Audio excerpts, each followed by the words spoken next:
and welcome in. It is National Signing Day, round 2. A lot of the hay is in the barn for the 2024 class. We're going to put a bow on it for you with still some final decisions to be had. And to break it all down alongside me, the man, the myth, the legend, national recruiting analyst for us here at On3, Josh Newberg. Josh, still some final dominoes to fall into place here for this 2024 class. Yeah, it's exciting and really good to have you. Like, this is my channel. You're just kind of coming in. So thank you for hosting this. And they all know me, but this is the great JD Piquel over on the On3 Sports channel. I'm sure you guys have checked him out. And if you haven't yet, go do that now. But yeah, great day. You know, I've said all week, I think today it's a bit of nostalgia, right? Yeah. Like, it's really a look back. It's a celebration because signing day there's no way around it. Signing day just isn't what it used to be, at least the February one. Now, the December one is pretty wild. But the February one, it's more of a time to appreciate what you got because there's not many teams adding. We're going to get to that in a second, what we are tracking here. But not many teams adding, and it's a day of appreciation out here today. Day of appreciation, day of gratitude. And one thing I'm grateful for, Josh, that we're in the presence of greatness. Yeah. With Director of Scouting and Ranks for us here at On3, Charles Powers in the house. building. Charles Power in the building. Charles, is today kind of an exhale for you with the bow being on 2024, or are we already on 2025? I mean, we're on to 2025 mentally, but we're going to take this next couple hours to celebrate 24, and it's a fun class. We had a lot of fun, going through over the course of the past year, so I'm excited to talk about it. Yeah, and really, how can you turn the page without closing the book? Like, we got to close the book on 2024. It has to be done, even though it seems like it's never going to stop. Guys that signed in December are now re-signing with new teams in February. But today is National Signing Day 2024, and we will talk some 2025. We'll have Chad Simmons on towards the end talking about a couple 5-stars from that class. But today is 2024. You want to get into what we're watching? Let's get right to it, man. Let's get to the main course here. Some news we're tracking today, Josh. You mentioned it. Terry Bussey, set to make a final decision. What else are we looking at today, Josh? Maybe give us a little bit of intel here on what's the latest with Terry Bussey set to make some final announcement here. Yeah, literally, like, we're waiting for Terry Bussey to announce. The control room has us on alert for Terry Bussey. He is set to make his decision in the next 5 minutes. Yeah. He's at Timpson High School in Timpson, Texas, East Texas, and he's been committed to Texas A&M for months. But when Jimbo Fisher was dismissed, he didn't decommit. A lot of guys did decommit, but Terry Bussey, he didn't decommit, but he did reopen his recruitment. Mm-hmm. And the teams that got into his recruitment were Georgia and LSU. And really, LSU had been in there for a while. Alabama had too, but with Nick Saban retiring, that whole staff being remade, Terry Bussey's recruitment to Alabama kind of dissolved. But he, in the last 2 weeks, he slammed 3 major visits in. He took 2 official visits, one to Georgia. Now, that was Georgia kind of taking a big swing at him. It went really well, but then he took a midweek visit to LSU, followed up by just a few days ago, he was back at Texas A&M, the team that he's committed to. So, does location and loyalty win out? Because that's what he's been committed to. It's the school closest to his home. Or do these other relationships kind of start creeping in with the coaching change at Texas A&M and free Terry Bussey up now to make a big flip? We're moments away from finding that one out. Another one that we're tracking is Dimitri Nicholas. Now, we were tracking that about 1 hour ago. He signed with Maryland. Boom. Done. Kind of a surprise, though. Kind of a surprise. At one time, a lot of people thought he was going to go to Auburn. I talked to Jeffrey Lee of Auburn Live on the On3 network, and Jeffrey told me that they were no longer pursuing him as of a couple weeks ago, and they were going to use that scholarship for the transfer portal. Then he took a late visit to Michigan State. He was there on, I believe it was January 27th, and it looked like the Spartans were going to land him. A late push from Maryland. He inks with the Terrapins this morning. Off the board for those scoring at home. And then also we have one more on the board, a certain Keona White, who was previously not just committed, he was signed to Washington, was released from his LOI. What's the latest there, Josh, with a potential commitment coming from him? Yeah, Keona Wilhite from Tucson, Arizona, released from that Washington LOI. And UCLA made a late push, but kind of with the flirtation of Chip Kelly with whatever job he can get besides UCLA, it looks now that Nebraska is trending heavily. Michigan State also got him on an official visit, but the experts, we had Sean Callahan on this channel just a few days ago talking about Nebraska trending heavily for Keona Wilhite. Could be a big addition. They need a defensive lineman to kind of round out that class, and hey, a good one just falling into their laps. So there's one more name we want to talk about. That is Ashton Bethel-Roman. He's a 4-star wide receiver out of Missouri City, Texas. I didn't know Texas had a Missouri City. Yeah, there you go. But he's number 225 overall, and he got out of his Arkansas NLI about a week ago. February 1st, I believe he was released from that NLI, and he is trending heavily to the Aggies. So we are keeping an eye on the 39th best wide receiver in the country. Like I said, number 225 overall, so one of the highest ranked movers that we're seeing outside of Terry Bussey right now. So you got Keona Wilhite, and Ashton Bethel-Roman set to make some final decisions. You mentioned the Aggies in the mix for Ashton Bethel-Roman. A Hayes Fawcett bomb dropping here just moments ago. We got a graphic. Terry Bussey, per Hayes Fawcett, will sign with the Aggies. He's locked in. How big of a get is this for Mike Elko Company out there in College Station, Josh? It's not as much fun for us. It would have been much more fun to celebrate a flip on this stage. But Mike Elko solidifies the class. They were bleeding out a little bit. They lost Dominic McKinley to LSU. He's a 5-star defensive lineman. That one hurt.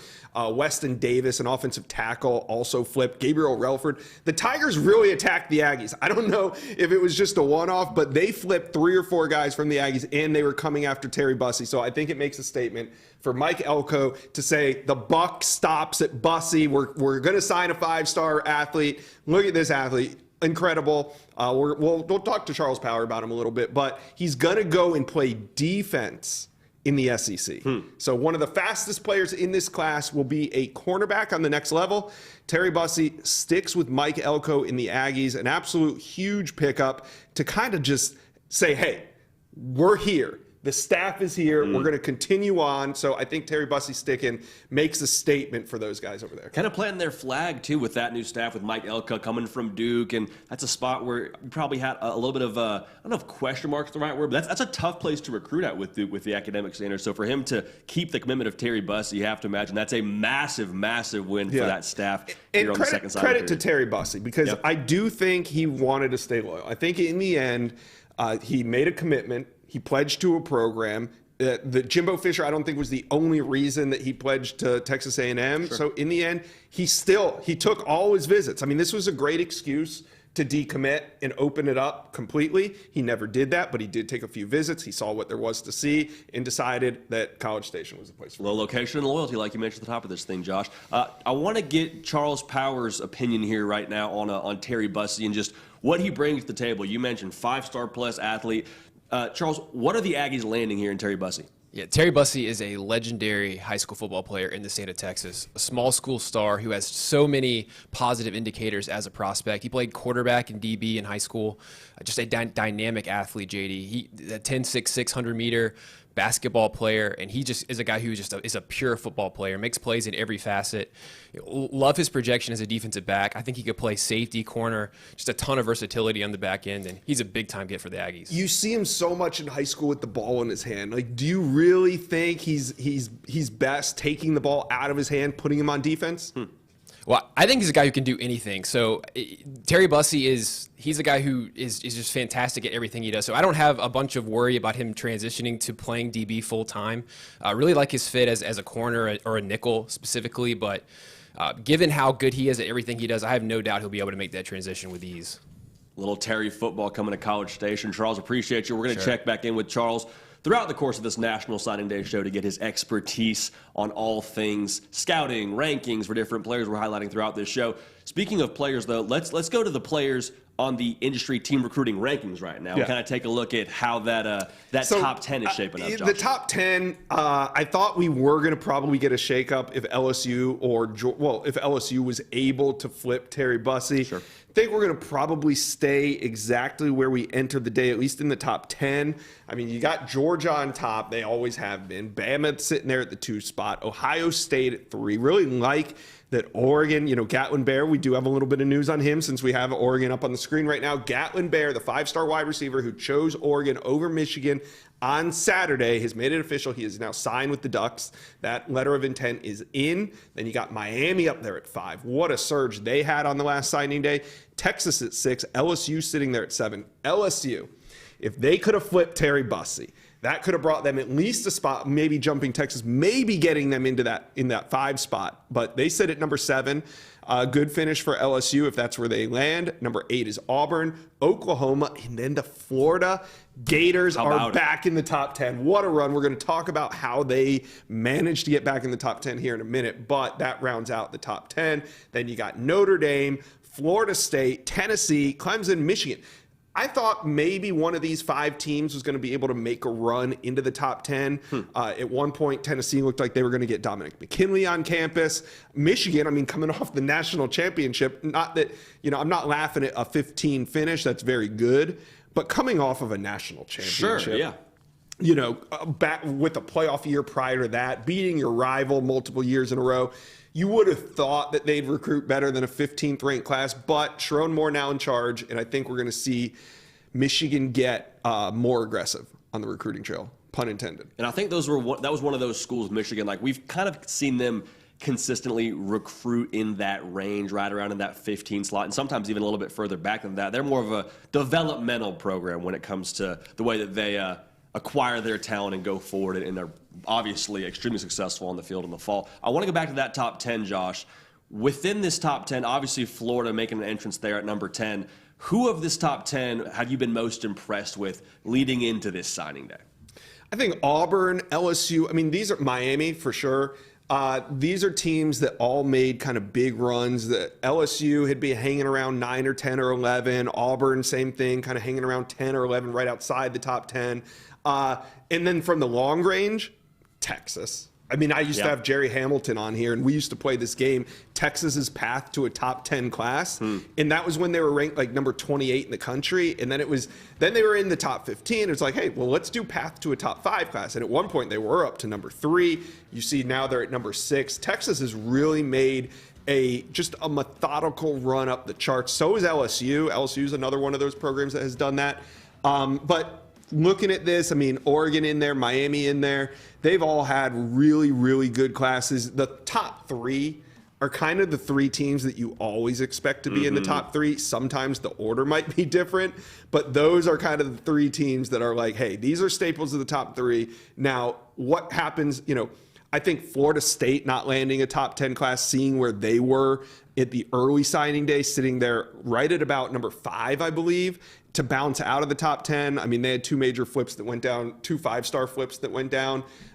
So yeah, and we're going to get deeper into these as we go. We're going to talk a little bit about Oklahoma's D-line class. I think these top 10 teams, really exciting classes. And if you're a fan of any of these teams, there is a whole lot to be excited about heading into the fall. Now, Josh, on the first signing day, you and I sat right here, looked at those rankings, and we said, okay, if you don't like the way those look right now, don't worry, they're going to change. That's not the case today. Today, you can kind of get familiar with where your team sits, kind of get comfortable with the position you're at right now. With that being said, though, who do you think has the most on the board today that could maybe make some moves? Maybe not from a ranking standpoint, but from at least from like a momentum standpoint, and make some more gains on the recruiting. Well, I think Texas A&M. Yeah. I mean, the way that they just solidified their class, adding a athlete in Terry Bussey, adding a wide receiver in Bethel Roman. They made a statement. Yes, they lost Dominic McKinley to LSU, but guess what? Dominic McKinley is the number 1 ranked player in the state of Louisiana, and most times at 10 out of 10, he's going to probably end up there. I think they would have landed Dominic McKinley if they didn't have the coaching change. I think Dom McKinley was pretty much set to go to A&M, but salvaging Terry Bussey, 5-star plus athlete. It makes a state for Mike Elko. It's a building block. Hey, we can go out. They beat LSU. They beat Georgia. Both teams made heavy runs at Terry Bussey down the stretch, and Mike Elko and his staff were able to hold on to him. And Texas, a school I want to go back to, it feels like just momentum is the word you use to describe them on all fronts. Obviously on the recruiting trail, but on the field as well. A team that, you rewind the clock back a year ago, and we're saying, okay, what could Texas be? They won 8 games the season before. Is Steve Sarkisian the guy to get him over the hump? And now we're like, Texas going into the SEC probably as a Tier 1 team and coming off a college football playoff run. Yeah, and you look at both sides of the ball, what they did in the trenches, landing a Colin Simmons, landing a Brandon Baker, landing a Daniel Cruz, all the pieces that you need. No more fluff. No more fluff. 5-star wide receivers are great, but you can go to the transfer portal now and get that, kind of supplement that as needed. It's great. I mean, they landed Ryan Wingo. Trust me, they needed 5-star wide receivers, but the window dressing, we're talking about in the trenches, it's ugly in there. There's no window dressing. You got to go down there and you got to battle, and that's what they did. And I think that's kind of been the difference between this class, to me, that sets it apart from maybe last year's class for Texas. And you can't fake it to the in the next SEC. level. Sorry, right. you can't fake it in the SEC. You either have the USDA-approved sirloin or you do not. And looking at what Texas has in the trenches here, Brandon Baker, Colin Simmons, like you mentioned, and then also some skill players on the outside. Ryan Wingo, someone who I'm sure Arch Manning will be very happy to throw to when it's his time to take over the show there in Austin. Yeah, we're going to talk about like top classes, and I know Texas didn't win top secondary class, but I'm going to ask Charles Power how far away Texas was, because that late flip of Xavier Filsaime was huge. I mean, if you followed his recruitment, he was locked into the Gators. He would go on social media even as the Gators season was getting away from them and doubling down on his commitment, doubling, tripling down. But then the door cracked open when Corey Raymond left the Florida Gators for the LSU coaching staff. He was the DB coach that recruited Xavier Filsaime to the Gators. Now, he's in the state of Texas, and for a long time was the #1 safety in America. It just made sense. Hey, but for the most part of the cycle, Texas was not involved until the very end. They flip him. Now he's one of the pillars of that class, as impactful as a guy like a Colin Simmons or a Brandon Baker. Now, just to put a bow on that Terry Bussey situation, we told you he was going to sign. He has officially inked with the Aggies, so if you had any more anxiety in College Station around, okay, I don't want to hear about him signing until he actually signs, take a deep breath. All good. Terry Bussey has, in fact, signed with the Aggies in College Station. Now, Josh, speaking of drama, there wasn't a ton of drama with Terry Bussey not signing with Texas A&M. Again, he has signed. But there was a lot of drama this past cycle with the coaching carousel. I mean, just across the board. I think this signing day, more than any in recent memory, we're talking about guys being released from signatures because of the carousel. Which school stands out the most to you? Well, I think guys are being released from their NLIs because of the transfer portal. Because the coaching carousel has always spun. And it just wasn't a regularity with guys getting released from their LOI. But because there's a transfer portal, there's no reason for a program to not release somebody, because they're just going to use the portal anyway. So you're seeing more releases from NLIs because of coaching changes, not just head coaching changes. I mean, one of the biggest ones we saw was defensive lineman DeAndre Robinson get released from Texas because his defensive line coach, Bo Davis, left for LSU. He's from the state of Florida.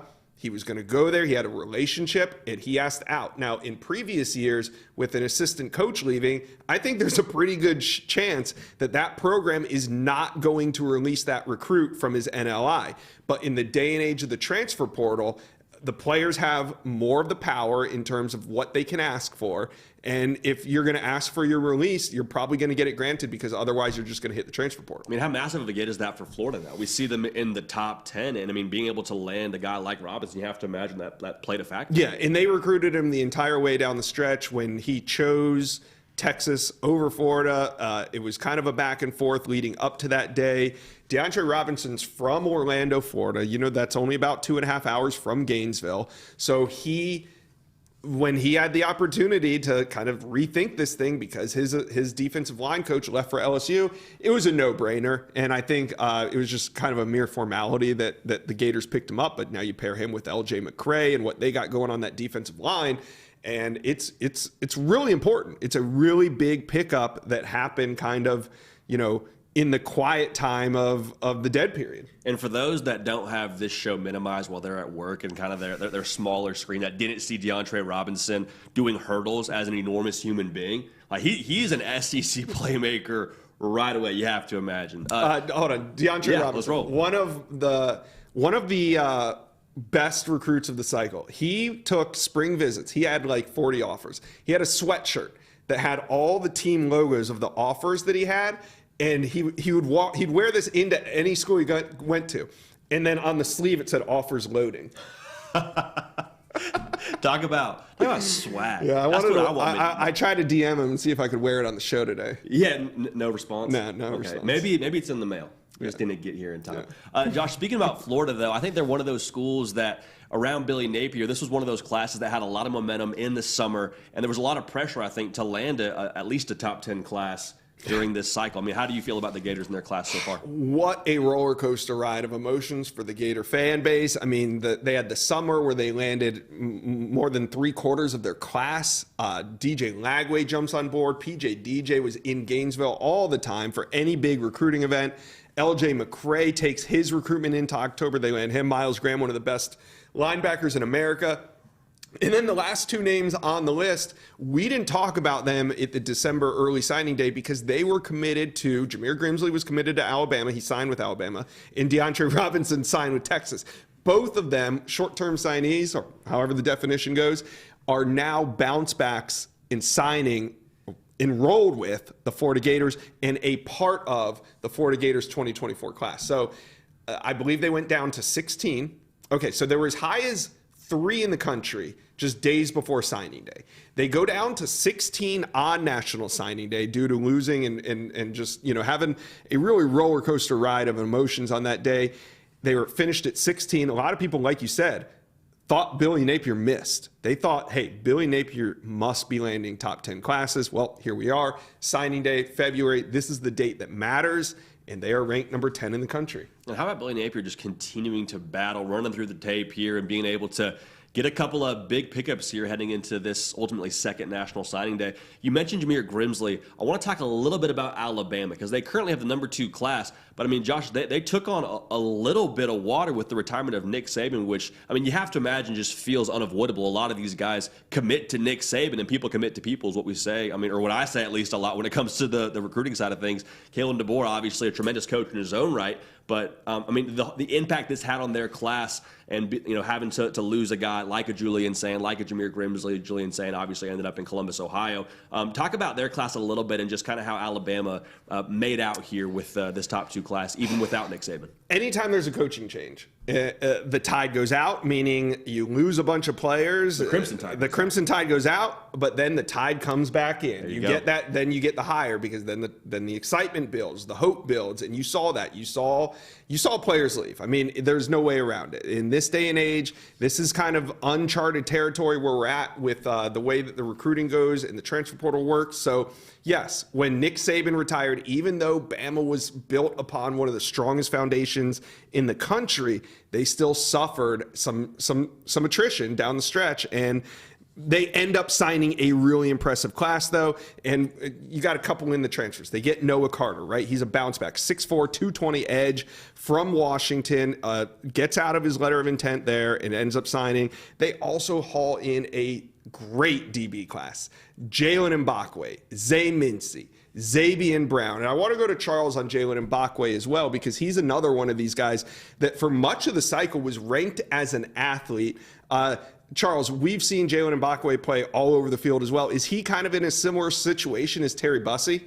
Yeah, it's pretty similar, Josh. I think Jalen Mbakwe has played all over the field during his high school career, played quarterback as a senior, led his team to a state title.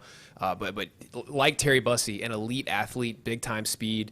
I really like his projection to corner. I think he's going to take him a little time to settle in, but he has the pure traits you look for in the position. We always say corner is a stopwatch position, and no one's running faster on the clock than Jalen Mbakwe. Yeah. And then, go ahead. Yeah, and then you couple Jalen Mbakwe with a Zay Mincy and a Xavier Brown. I mean, this is one of the best secondary classes in America. I know we're going to talk a little bit more about that later, but really like what they did. Zay Mincy, the entire state of Florida was trying to keep him in state.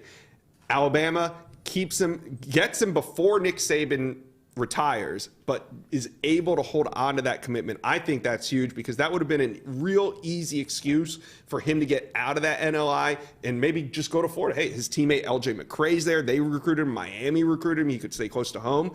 But there was something about that Alabama program that Zay Mincy stayed loyal to. And hey, he's gonna make an impact there. Find a way to get it done. Charles, you mentioned speed on the defensive side of the ball. They got a huge recommitment from one Ryan Williams on the wide receiver side of things. Talk about how big a get that was for Alabama to keep him, get a recommitment from him, rather. He was committed, then recommitted to Bama under Kalen DeBoer. Talk about Ryan Williams and how freaky fast he is. Yeah, I mean, Ryan Williams is, I think, the first massive win on the recruiting trail for Kalen DeBoer. He's the biggest deep threat in this historic receiver cycle.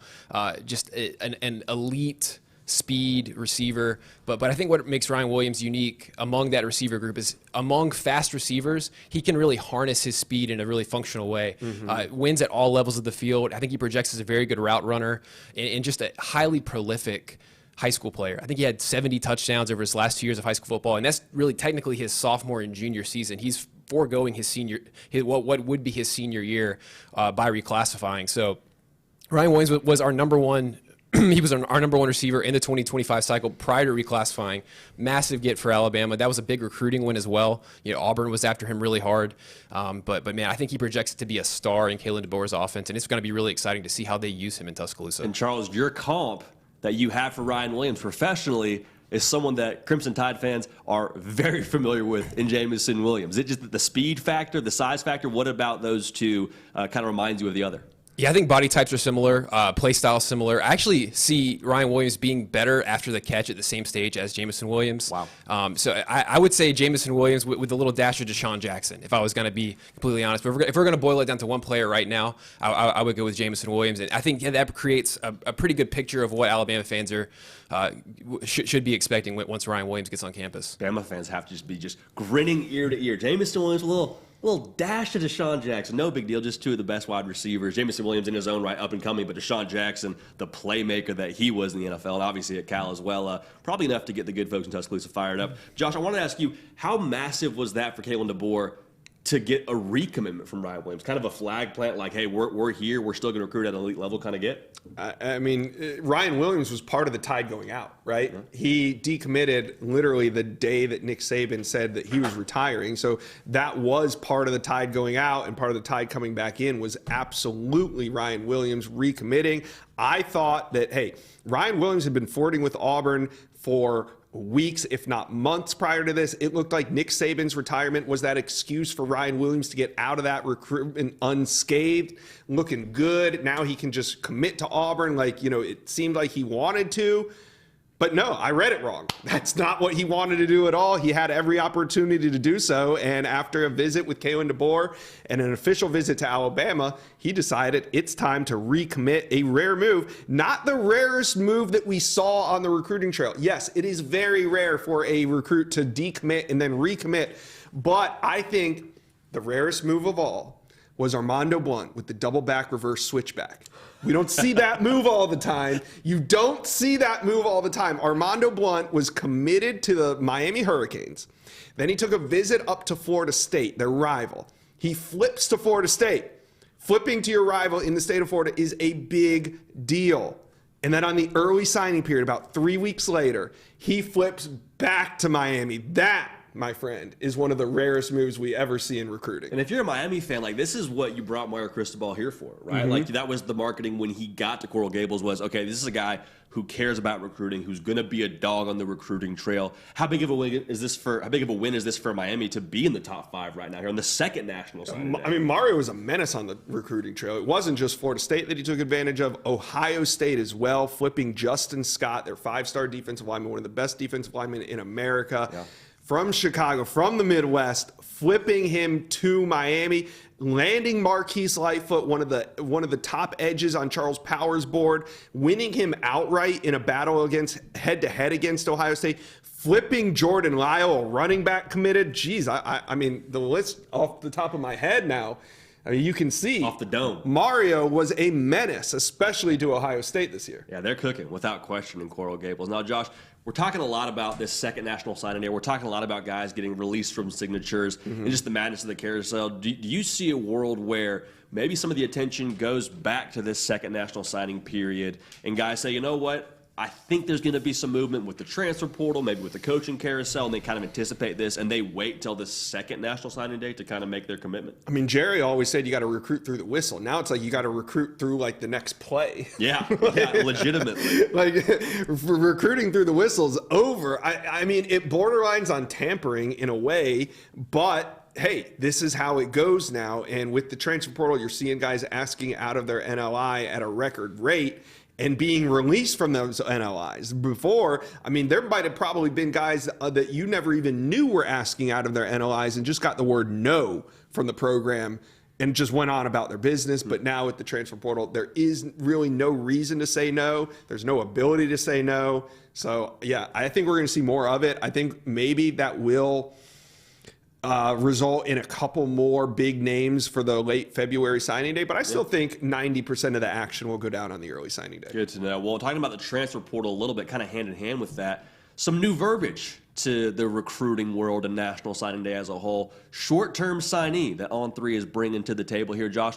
Kind of explain to the good folks at home that are just kind of coming to terms with what a short-term signee is and kind of what we're seeing here in this cycle with guys like a Julian Sain, like a Jameer Grimsley, signing one place and then ending up somewhere else. Yeah, it's a prospect that signs one place, ends up somewhere else, but doesn't make it to spring ball. I think that's going to be the cutoff for the short-term signee. And it's something new, but I don't think it's going anywhere. Just to our conversation just a minute ago, I think short-term signee is something that recruiting fans are going to get to know. It's going to be part of the verbiage. It's going to be part of the cycle from now on. And I don't see it going anywhere else as long as the rules with the transfer portal remain the same. And speaking of, an impactful short-term signee, there was one of the top quarterbacks in this cycle, Julian Sain, signs with Alabama, ends up having the whole Nick Saban exodus happen, looking for a new place, ends up in Columbus, Ohio with an absolutely stacked quarterback room, the rich getting richer. Talk about how big that was for the Buckeyes to land one of the top quarterbacks in 2024. Man, that I can say, I mean, I just never saw this happening.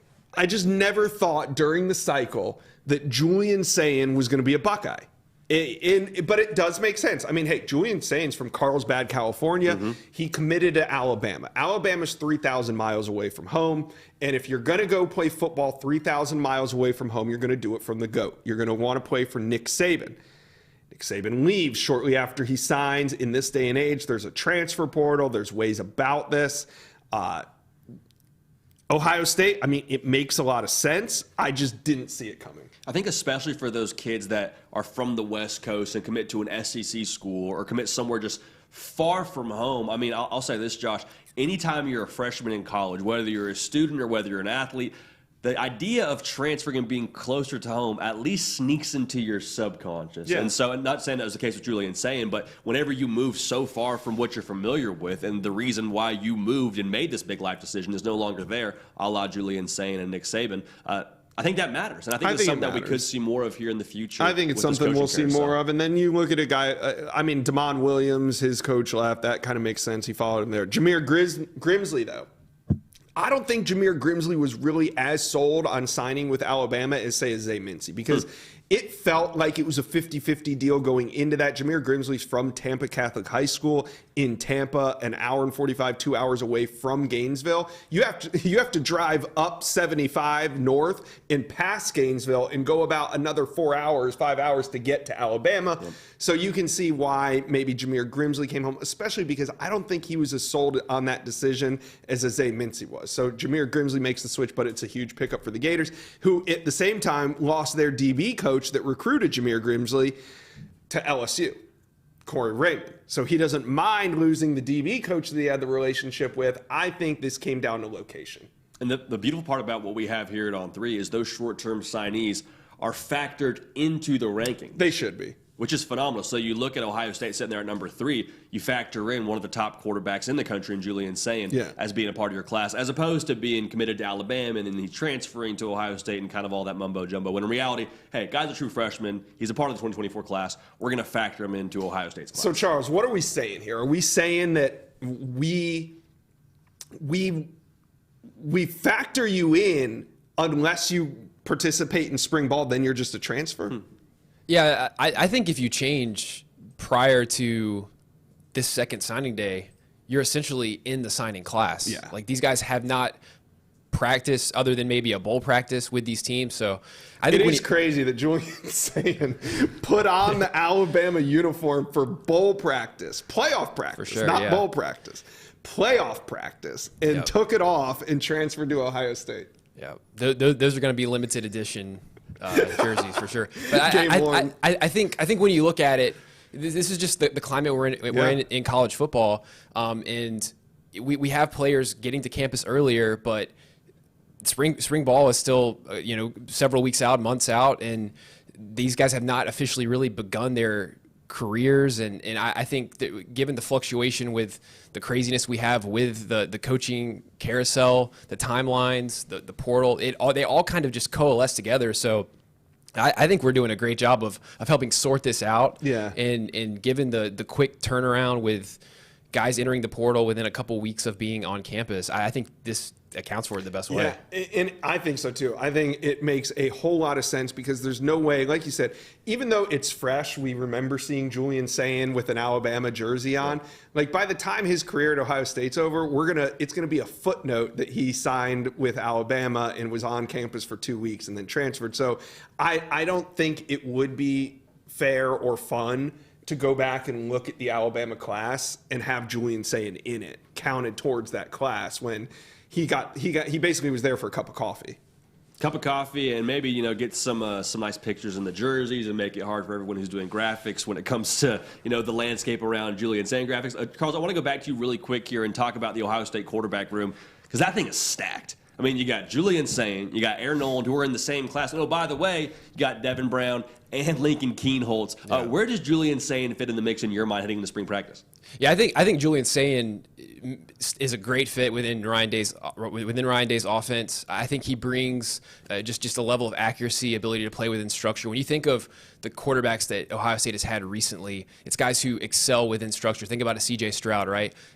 Plays from the pocket, distributes the ball to their what is typically an elite group of receivers. I think Julian Sayin projects through that really well. And I think when you look at how Ryan Day's recruited quarterback, there hasn't been one real type or a kind of an arc. They've taken guys very early in the process. They got Devin Brown late after he was initially committed to USC. Lincoln Keenholz was initially committed to Kalen DeBoer at Washington. Yeah. So I think Ryan Day has proven to be very resourceful in recruiting quarterbacks. And the goal here, guys, is to get the best, to have as many good quarterbacks and eventually trot out the best starter you can. And I think you have more shots on goal when you're bringing in elite talent at the position, stacking quarterbacks on top of each other. And then, of course, they get winning out Will Howard out of the portal. So, I think Ryan Day's doing everything he can. He's leaving no stones unturned in building up that quarterback room. Man, to be a fly on the wall in that quarterback room, Josh. Appreciate your insight, Charles. Yeah, and you're not going to hold it all together, but like Charles said, it's shots on goal. I mean, there's no way that this whole group moves through the 4 years of college like it does. One can hope. One can hope. But, I mean, if you're an Ohio State fan, then shots on goal. Hey, sure. One of these guys is going to work out really well for us, if not multiple guys. Absolutely stacked position room, too, is that quarterback room at Ohio State. Speaking of stacked position rooms, they got a few of those in Athens, Georgia, Josh, wouldn't you say? Well, let's get some more intel and check in with the man over at Dogs HQ, Jake Rowe. Jake, happy National Signing Day, man. How's it feel to have the top-ranked class in the country today? Man, it's anticlimactic for us. I mean, you're waiting on that Terry Bussey thing, and man, that would have given Georgia 4 5-star prospects at DB in the On 300. That would have been absolutely nuts. They took a big swing at it, and they were in good shape to take a big swing at it because they had 28 guys sign in what seemed like about 30 minutes in the first early signing day. So that was a lot more frantic than what we're experiencing right now for sure. Jake, talking about some of the guys that are already on campus, I mean, there's a couple of them that participated in bowl practice and were able to kind of get their feet wet. What's the latest you're hearing on some of those high-profile guys that have already thrown a practice jersey on with the cleats on and ran around a little bit? Well, I mean, Ellis Robinson made some noise right away during those bowl practices. I mean, it's pretty apparent that he's an elite talent. Justin Williams, people won't shut up about him. And I say that, it sounds kind of angry when I say that. It's not. I mean, from, off field to workout, stuff like that. I mean, he's a big timer. KJ Bolden's another one. And I'm not trying to move down this list, but it's a good start. It really is. And then KJ Bolden, I mean, we've kind of gotten some intel that suggests that he has shown some explosiveness on the practice field or on the workout, in workouts that has been kind of eye-opening. Joseph Jonah Ajonye had a really good couple of bowl practices there, especially in the one-on-ones. A guy that wasn't on that list is Jaden Riddell. I feel good about saying that Georgia feels like they got their guy at tight end in this class. I mean, he's obviously a highly ranked guy, but at the same time, Jaden Riddell has really impressed in these winter workouts thus far.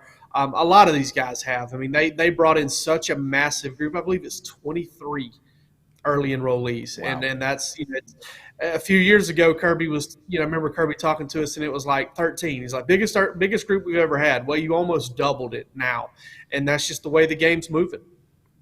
Let's talk about that defensive line class. It's just unbelievable. The heights and weights, it's all 6'5", 300. I mean, you got Joseph Jonah Ajonye, who's a massive athlete at 6'4", 275, and he's on the small end of this defensive line class. Who are you most excited about to see come to Athens and work in that trench spot?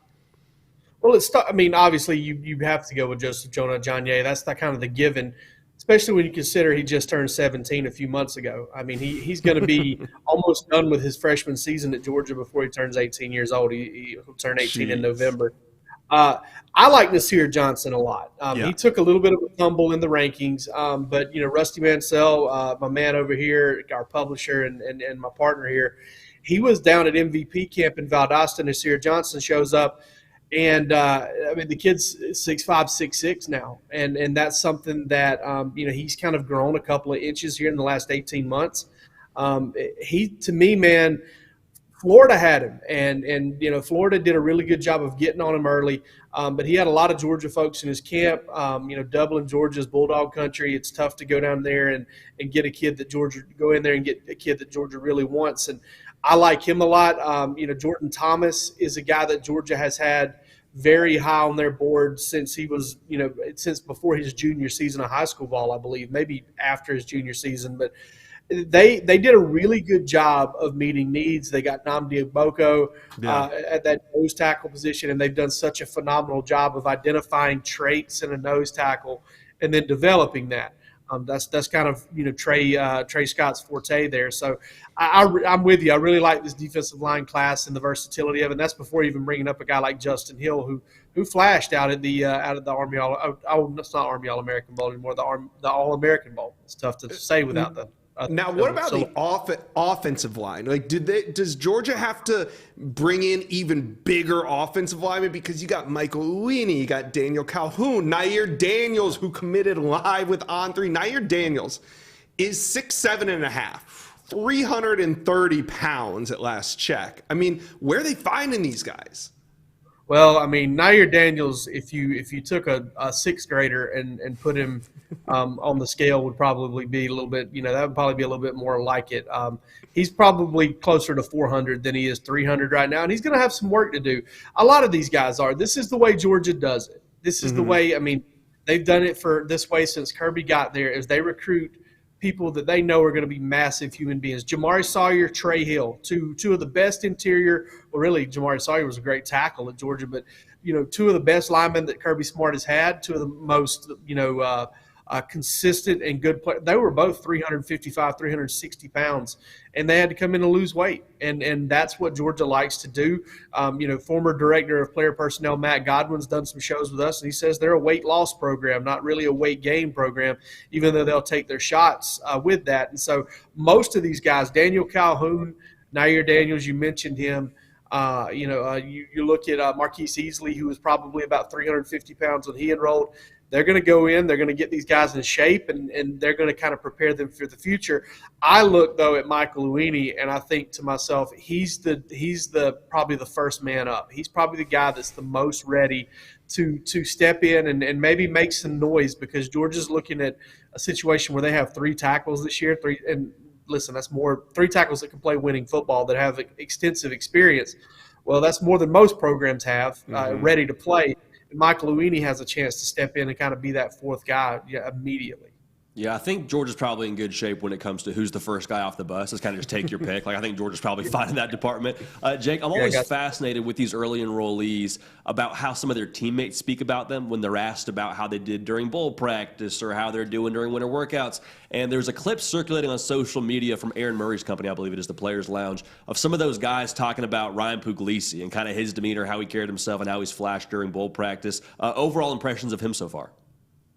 I mean, there's a lot of good things coming out of the Butts-Mehre building, which is Georgia's football hub, about Ryan Puglisi. And, early on, I mean, he steps in. I think I don't know if he was running scout team or second team when they were going good on good, because Georgia does it bowl practices like a lot of teams do. They don't really start preparing for the specific team until they get about 5 or 6 practices in. And Ryan Puglisi had a chance to participate in a couple of those practices and did quite well. I mean, enough to really fire up some teammates and kind of slicing and dices maybe the second team defense. So, you hear a lot of really good things about him. We've had some notes over on Dogs HQ kind of about his work ethic. He hasn't played a snap yet, hasn't really put on shoulder pads for more than 2 or 3 practices. But you see some of the traits, some of the kind of underdog mentality there for him. And we say underdog, he's a phenomenal prospect. I mean, one of the top 150 players in the country. But you look and you see, you're hearing all the right things that you want to hear out of a young quarterback there. And, like I was listening to Charles talk a few minutes ago, they like Ryan Puglisi a lot, but, it's on to the 2025 class, and it's, looking at the portal every chance they get. They're trying to stockpile talent. They're trying to get those shots on goal you guys were talking about a minute ago. Well, Jake, we appreciate you making time for us today to talk about your number 1 ranked class in the entire country. A lot of teams today we're talking about who do they get a signature from and who's going to be on campus, and we talked to you about how are guys doing during winter workouts, how they do during bowl practice. So the rich getting richer in Athens, but we appreciate you making time to talk to us. Folks, get a membership at Dogs HQ. All the intel over there from Jake and the team. Hey, long live the first week, Wednesday in February. Long live. Rest in peace. Rest in peace that first Wednesday. We are in a dead period. Yeah, deadish period. Deadish. Is that deadish. right verbiage to say But for the writers, for the team site writers, it will go quiet after this. I mean, yes, the coaches will still have to recruit. I mean, the dead period isn't exactly dead. Sure. You can't have face-to-face contact on or off campus, but you can still email, you can text, you can social media, you can do all the electronic contact you want. Phone calls are allowed as well. But beyond that, it's dead. So is it dead? But is it dead? Maybe not so Maybe much. not. You know what's not dead, but Charles very much Power. so lively? Charles Power. Which is good news. Yeah. I was going to say debate, but I mean, both of those being alive is great for us. Yeah, because we wouldn't have a debate if Charles Power wasn't alive right now. Exactly. A lot of debate. Let's get into some of the greatest debates of this 2024 class. Josh, you want to kick us off and kind of tee up Charles Power for what we want to get into here? Yeah, the first debate on our list is we're going to debate the order of the top 3. We want to know, Charles, how did you come up with this order? And also, if you're in the comment section on YouTube, Nick Brake right now is going to make a post. Do you agree with Charles's top 3? Yes or no? Real simple. We're going to have a couple of these polls throughout the show. This one, real simple. Yes or no? Do you agree with Charles Power top 3? So we want to ask you, Charles, just the cross section here of the top 5, but what went into this top 3? How did you determine it? Yeah, I think the first thing we do anytime we do a ranking, but particularly the final ranking, the biggest question is who's going to be the number 1 prospect in the cycle. And we determined kind of just in watching the end of the senior season, going through all-star practices, national all-star games. We felt like there was going to be a new number one. So the biggest question was determining who that's going to be, who's in the mix. I think when you look at the top three, Jeremiah Smith, DJ Lagway, Cam Coleman, they all have ratings of 99 for on three. So that is really our top tier within the rankings, and in all three phenomenal prospects. I think we came out of the Under Armour practices feeling like Cam Coleman threw his name threw his hat into the ring. Just a special receiver prospect, massive get for Auburn. He's the biggest freak of this receiver cycle. And Josh, we've been going to these national All-Star games for a decade. Yeah, more than that, Charles, 15 years. It's a long time. And so we've seen a lot of top receivers in this setting, and I do not think I've seen a receiver make more eye-popping big plays in that national all-star setting, that elite setting, than Cam Coleman. So a big-time talent, and we came away from Under Armour thinking, Cam Coleman put his name in the conversation as the number one overall prospect. Then we go to San Antonio and watch Jeremiah Smith. This guy's 6'3", 215, a route technician with NFL size. And I think when you look at the full body of work, Jeremiah Smith is the surest thing in the cycle. And then DJ Lagway moves into QB1 for us in this final ranking. How far did DJ Lagway come?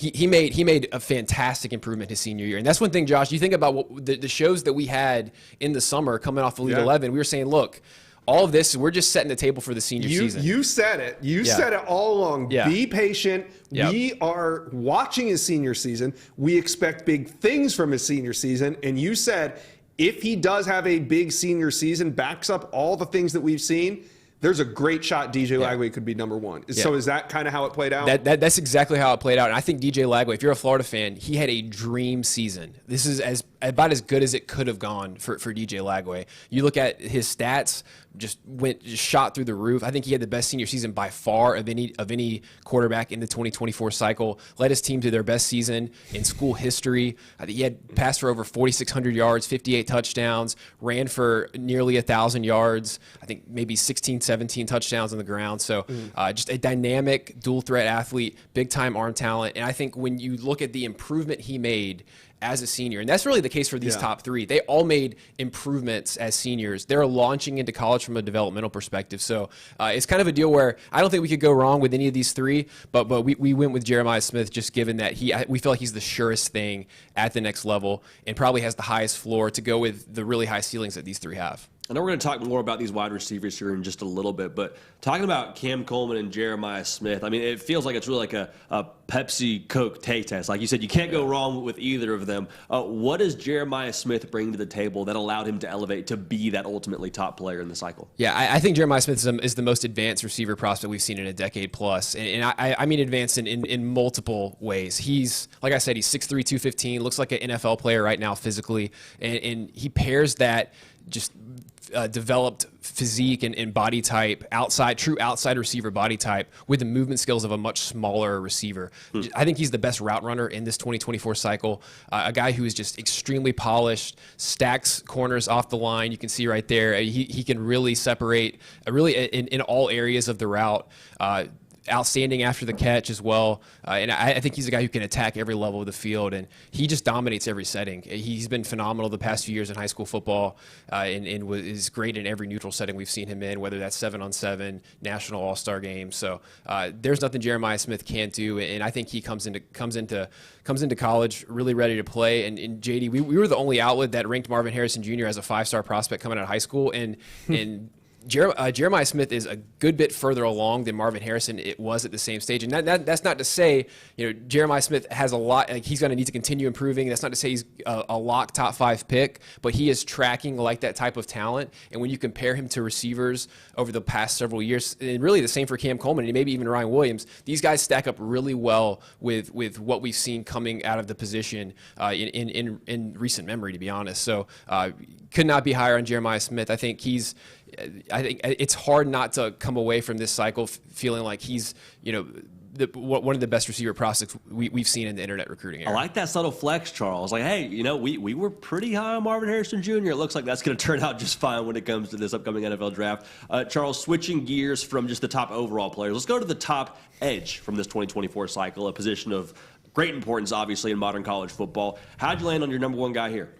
Yeah, I think we saw the most turnover at the edge position coming out of national all-star games, and we had the opportunity to see most of these top edge prospects in person. So I think it provided a great setting to really see these guys go up against top offensive linemen, and we came away with Jordan Ross, the Tennessee signee, as our number 1 edge, Marquise Lightfoot as the number 2 edge. They both shot up the rankings for us. We're both outside the top 30 entering the final ranking, but both very similar prospects. You can see right there, like they're about the same size. I think these guys bring a ton of juice off the edge. Probably the best combination of speed rushing ability, pass rush ability, and developmental frames. They're both have a lot of room to fill out. They're fantastic combine athletes, and it crosses over to the field. And I think both play with outstanding effort levels.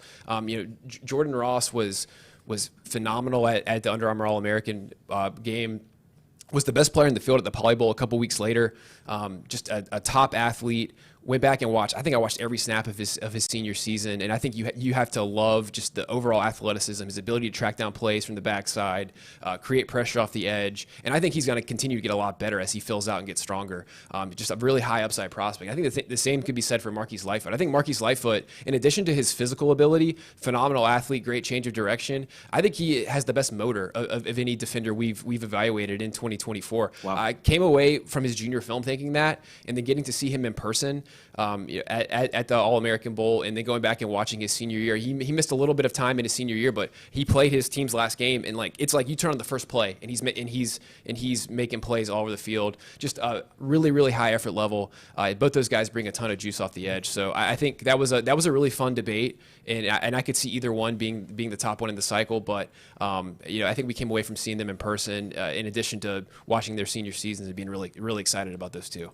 All right, the next debate we're going to tackle is the offensive tackle position, and there was really 3 linemen in the running for this one. Yeah, Josiah Thompson, Garby Lambert, and Jordan Seaton. Jordan Seaton, the crown jewel of that Colorado class, but ultimately, it was Josiah Thompson was your highest rated offensive tackle, committed to South Carolina, signed with South Carolina. How did you determine that race? Yeah, this was an interesting one, and this offensive tackle cycle has been one where there hasn't been a clear number 1 for the majority of the cycle, like we might have seen in past years.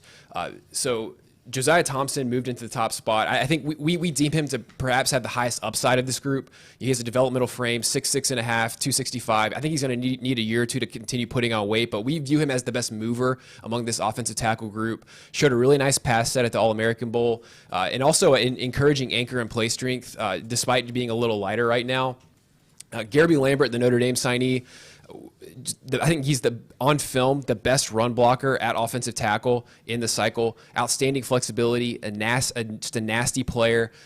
It moves really well to the second level. We did not get to see Garby Lambert against top competition in the All-Star setting, so that's a little bit of a film projection there. But we love the film, and then of course Jordan Seaton, Colorado signee, I think has the highest floor of this group. Extremely polished. Probably the most technically advanced offensive tackle in the cycle. Very good in pass pro, strong run blocker. Has played a lot of meaningful football at IMG. So those are three five-star offensive linemen we feel good about. I believe we had 5 in total, and I think all those guys have a really good shot of hitting. Offensive line is a position that I feel like the recruiting industry has done better and better at projecting, and we feel good about this group. And you and I were talking yesterday, again, getting ready for the show. Like, when it comes to evaluating some of these offensive linemen, you kind of have a pretty good gauge, it sounds like, for how they're going to project. Like, you don't really miss period that often, but when it comes to missing on offensive linemen, the hit rate is even higher, it sounds like. Is that the case? Yeah, I think it's something that we've gotten better at over the last several cycles. You look at this past NFL draft, and the hit rate on offensive tackles, 5-star offensive linemen, blue chip offensive linemen was really good. And I think a lot of it has to do with just the studying we've done at the position. You have to be willing to project, and I think the baseline traits, the fundamental movement skills, the developmental frames. That's what we look for. And JD, we were talking about it. It's not a deal where it's always instant gratification when you're evaluating offensive line. Like we see a lot of these top offensive linemen that are pressed, thrown into the fire as true freshmen can tend to struggle. But once they get their feet wet, second, third year in college is really when we see them take off. So I think you have to have a little bit of patience in evaluating the offensive line. But I think if you're willing to project, the proof is in the pudding. And I feel like that's an area where we as an industry have gotten better. What changed, though? Because for the longest, I mean, not just the industry, but even college coaches would tell you, offensive linemen are the hardest to identify. So what changed in your eyes, or what have you found as an indicator that makes it a little bit easier, more accurate? Yeah, I think a lot of it is we have more information now than we've ever had at any point in the cycle, or just, I guess, really in recent memory, kind of in the internet recruiting era. I think you have to look at the backgrounds of a lot of these top offensive linemen. I think you look at the athletic profile, how these guys move, and then are you projecting frame and physical growth kind of at the position. And we've had there's no one track for evaluating these offensive linemen. You need to be open to any way or any developmental arc kind of being the case. But I think it's just study of the position, and I think we've seen that kind of dovetail with college coaches, the recruiting industry. I think everybody's kind of looking at it the right way, and really, I think exhausting all of the evaluation options, and just I think as we've gone through the cycle, we separate tiers, and you can kind of see, who are the most talented, most gifted offensive linemen, and I think that's kind of the way it's moving. Good. A lot of big human beings that are going to make a big impact on the next level, and Charles Power obviously is given the task to rank all of them, but a school that is pretty much majoring in landing big human beings, would you say, Josh? The Alabama Crimson Tide. Yeah. What do you say we bring on Tim Watts to kind of give us some insight as to what's going on over there in Tuscaloosa with their number 2 ranked class in the country? Tim, happy National Signing Day. What can you tell us about this class? Yeah, it was a good one. It was an excellent one. I mean, you were battling Georgia, who was really on fire. Alabama I'll tell you what I was impressed with. They had a tremendous class last year at every level. And to turn around and do the same thing this year, I mean, Georgia had a great class, obviously. But to come in and land the guys they did, obviously a little bit of curveball when Nick Saban retired and you lost Jameer Grimsley and Julian Sayin. Mm-hmm. So they lost a couple of those guys. But they also brought in Noah Carter, who just signed here recently, I believe. And I'm a huge fan of him. I think this is a guy, when you look at kind of the evaluation skills of the Washington coaching staff, I think Noah Carter is a guy that you can sort of check a box and say, hey, they know what they're doing, because this guy was a big riser his senior year. Very athletic, can run, very physical, very violent, played 2 positions just as good at tight end probably as defensive end. But, I mean, he's one of those guys, sick him. He'll run get the quarterback for you.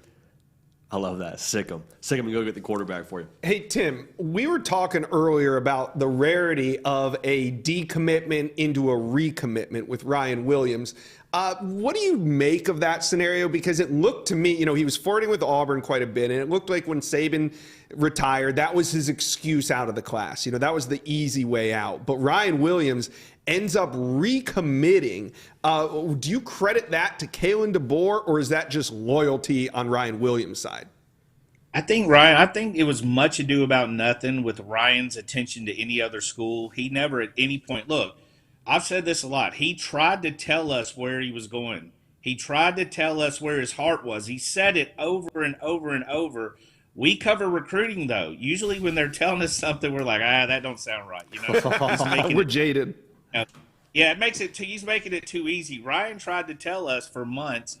Again, Kalen DeBoer's hired on a Friday, 8:30 p.m. He arrives in Tuscaloosa. Monday, BOL broke the news on the round table that he was in Tuscaloosa hanging out with Jalen Mbakwe, and he didn't just recommit. I mean, this was done within a week, basically. Right. I mean, he took the visit and he announced with a little laughter, but you could see how happy he was meeting with that staff and felt at home and, everything about it. But again, Ryan Williams, I mean, there can be a lot of, he took a visit to see this or he took a visit and all that, but he told us, go back and look what he said since the day he committed. Alabama's my heart. Alabama's where I want to be. He told us 1,000 times. It was just hard for us to hear it. So has he signed today? He's supposed to be signing right at 10, so it could have happened now. He could have sent it in this morning. We're not expecting any drama there. I mean, he didn't take visits. I was expecting a whole different, regardless of how this turned out, I was expecting, because you remember he was supposed to commit on the 9th, his birthday, which is on Friday. So we were expecting this to go a little bit longer, certainly not wrap it up, don't take visits and all that kind of stuff. So He was supposed to be at Auburn 3 days before signing day. Yeah, this past weekend, who calls last? I mean, I think that was what had Auburn's hope. So, there's that saying, you either want to be first or last, right? First isn't bad because if you're good, you spend enough game, you can do it right, you can wrap it up. And I feel like, that helped a lot. Obviously, losing Nick Saban is not a plus in any situation. But I do think that you have to give credit to the support staff at Alabama. I mean, we don't talk about those guys a lot because it was always Saban, and the big-name recruiter that year who did a terrific job. We always focused on those guys. But that support staff, and you saw that when Kalen DeBoer was hired, the assistant coaches he hired was working out what they had to do where they could recruit for Alabama. But you saw former players, Josh Chapman, Denzel Ward, Clinton Dix. You saw them out on the road. Plus, there was some continuation with a guy like Freddie Roach and Robert Gillespie and Bob Welton also. So it wasn't long. They didn't lose everybody, but it did a good. And he said it feels like home. And I think committing that quick to Kalen DeBoer said, yeah, it did feel like home. And, Tim, I think the question that a lot of people have as soon as Kalen DeBoer was hired was, okay, he's a great coach. How is he going to be as a recruiter? Well, we've seen him now land the recommitment of Ryan Williams, then also be able to keep a lot of these early enrollees outside of Julian Saint and Jameer Grimsley in Tuscaloosa. What can you tell us about Kalen DeBoer and kind of how he's being perceived by this 2024 class, some of the guys that are already on campus? He's had success. I'll tell you the one thing I like is their evaluation skills. You can see some of the guys they brought in and they recruited. And, I mean, it's not the same, it's not apples for apples, but they also brought in Austin Mack, who would have been in this class a quarterback when Julian Sayin left. They actually brought in Austin first. A big 6'6" guy that can sling it. A lot of people were very positive about him. Again, you go back to Noah Carter. I mean, recruiting is about relationships. Can you build it? Can you sing it? Can you get those guys to understand you? And the feedback early on Kalen DeBoer has been fantastic. I understand it's not an all-Southern staff, but there's enough Southern staff to, get their foot in the door. I mean, Kane Womack was the head coach at South Alabama, so he's got in-state connections. You kept in-state connections with Freddie Roach. Robert Gillespie has a big part of Florida, so you have those. Plus guys that are known recruiters, and it's not like Alabama's not a national brand. They're still going to recruit Texas. And if you look at their first junior day, which they had this past weekend, they had guys coming from California. They had the number one player in the 2026 class, Jakeem Stewart from Louisiana came in. Jordan Young, the number one athlete in the country from 2025, he came in. So I feel like they've laid the groundwork to do a really good job. I had a question on that junior day, Tim. There's a couple junior days every cycle, so you've probably covered a good 50 or 60 of them under Nick Saban. So how did this one feel? I mean, did it feel kind of alien, or was it still like, hey, Bama's Bama, and we're going to just keep this thing rolling? The feedback's what I go off of. For me, it's all, to me, it's strange. I mean, I went for, as far as my career, I went through like 5 coaches, in a very short window, starting with DeBose, going through Shula. I lost a coach on the way to AAU tournament once when Mike Price got fired, where I was still covering basketball for Shannon Terry. So I've seen a lot. So then you get 17 years of stability at a very high level, the highest level you can get. So for me, it's always going to be a change. Now, the junior day, I thought they did a terrific job. If you look at the guys that were on campus, if you look at the guys they brought in, it had that same feeling. And I do know the one thing is that Nick Saban did. He definitely left it better than he found it. There wasn't a lot to change to host a visitor, right? I mean, when Kalen DeBoer showed up, Nick Saban had everything laid out. It's like moving in a fully furnished house. He was able to walk in and just be himself, which had to be a huge relief. And that's not how Nick Saban arrived. It had to be fixed and, adjusted and moved to what it is now. Well, Tim, we appreciate you making some time for us here as the kind of the hay gets put in the barn here on this top 2 class for the 2024 cycle. Appreciate you making some time. I appreciate it, guys. Anytime for you too. Yeah, thanks, Tim. There we go. Again, get a membership at Bama Online to stay in the know for all things Alabama football, recruiting, and otherwise. Tim, what's the best in the business, Josh? Yeah, we're going to start another poll. We're going to get into the wide receiver debate. And I want to know, if your team could have one wide receiver, just one, are you taking Cam Coleman or Jeremiah Smith? We're going to start a poll right now. Now, the last poll I asked if you guys agreed with Charles Powers' top 3. It was a shocking result. 60% did not agree, 40% did. I'm shocked that 40% of the people in the comments agreed with Charles. That's the shocking part. Yeah, Charles is built for it, though. Charles is no stranger to a little bit of opposition. Anytime you make a list or anytime you rank anything, and we know this being in this industry, like, you've already lost by making a list. But I tell you what, nobody watches more ball than Charles Power.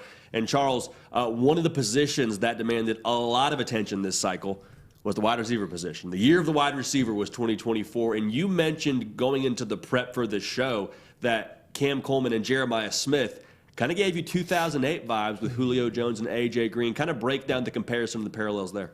Yeah, I think there hasn't been a time, going back and studying the receiver cycles over the past 15, 16 years, I don't think there's been a time where we've had two prototypes at the position ranked this highly since 2008. And of course, that was when you had Julio Jones and A.J. Green in the same cycle. Both those guys ended up as top 10 draft picks, potential NFL Hall of Famers. So that's a really high bar.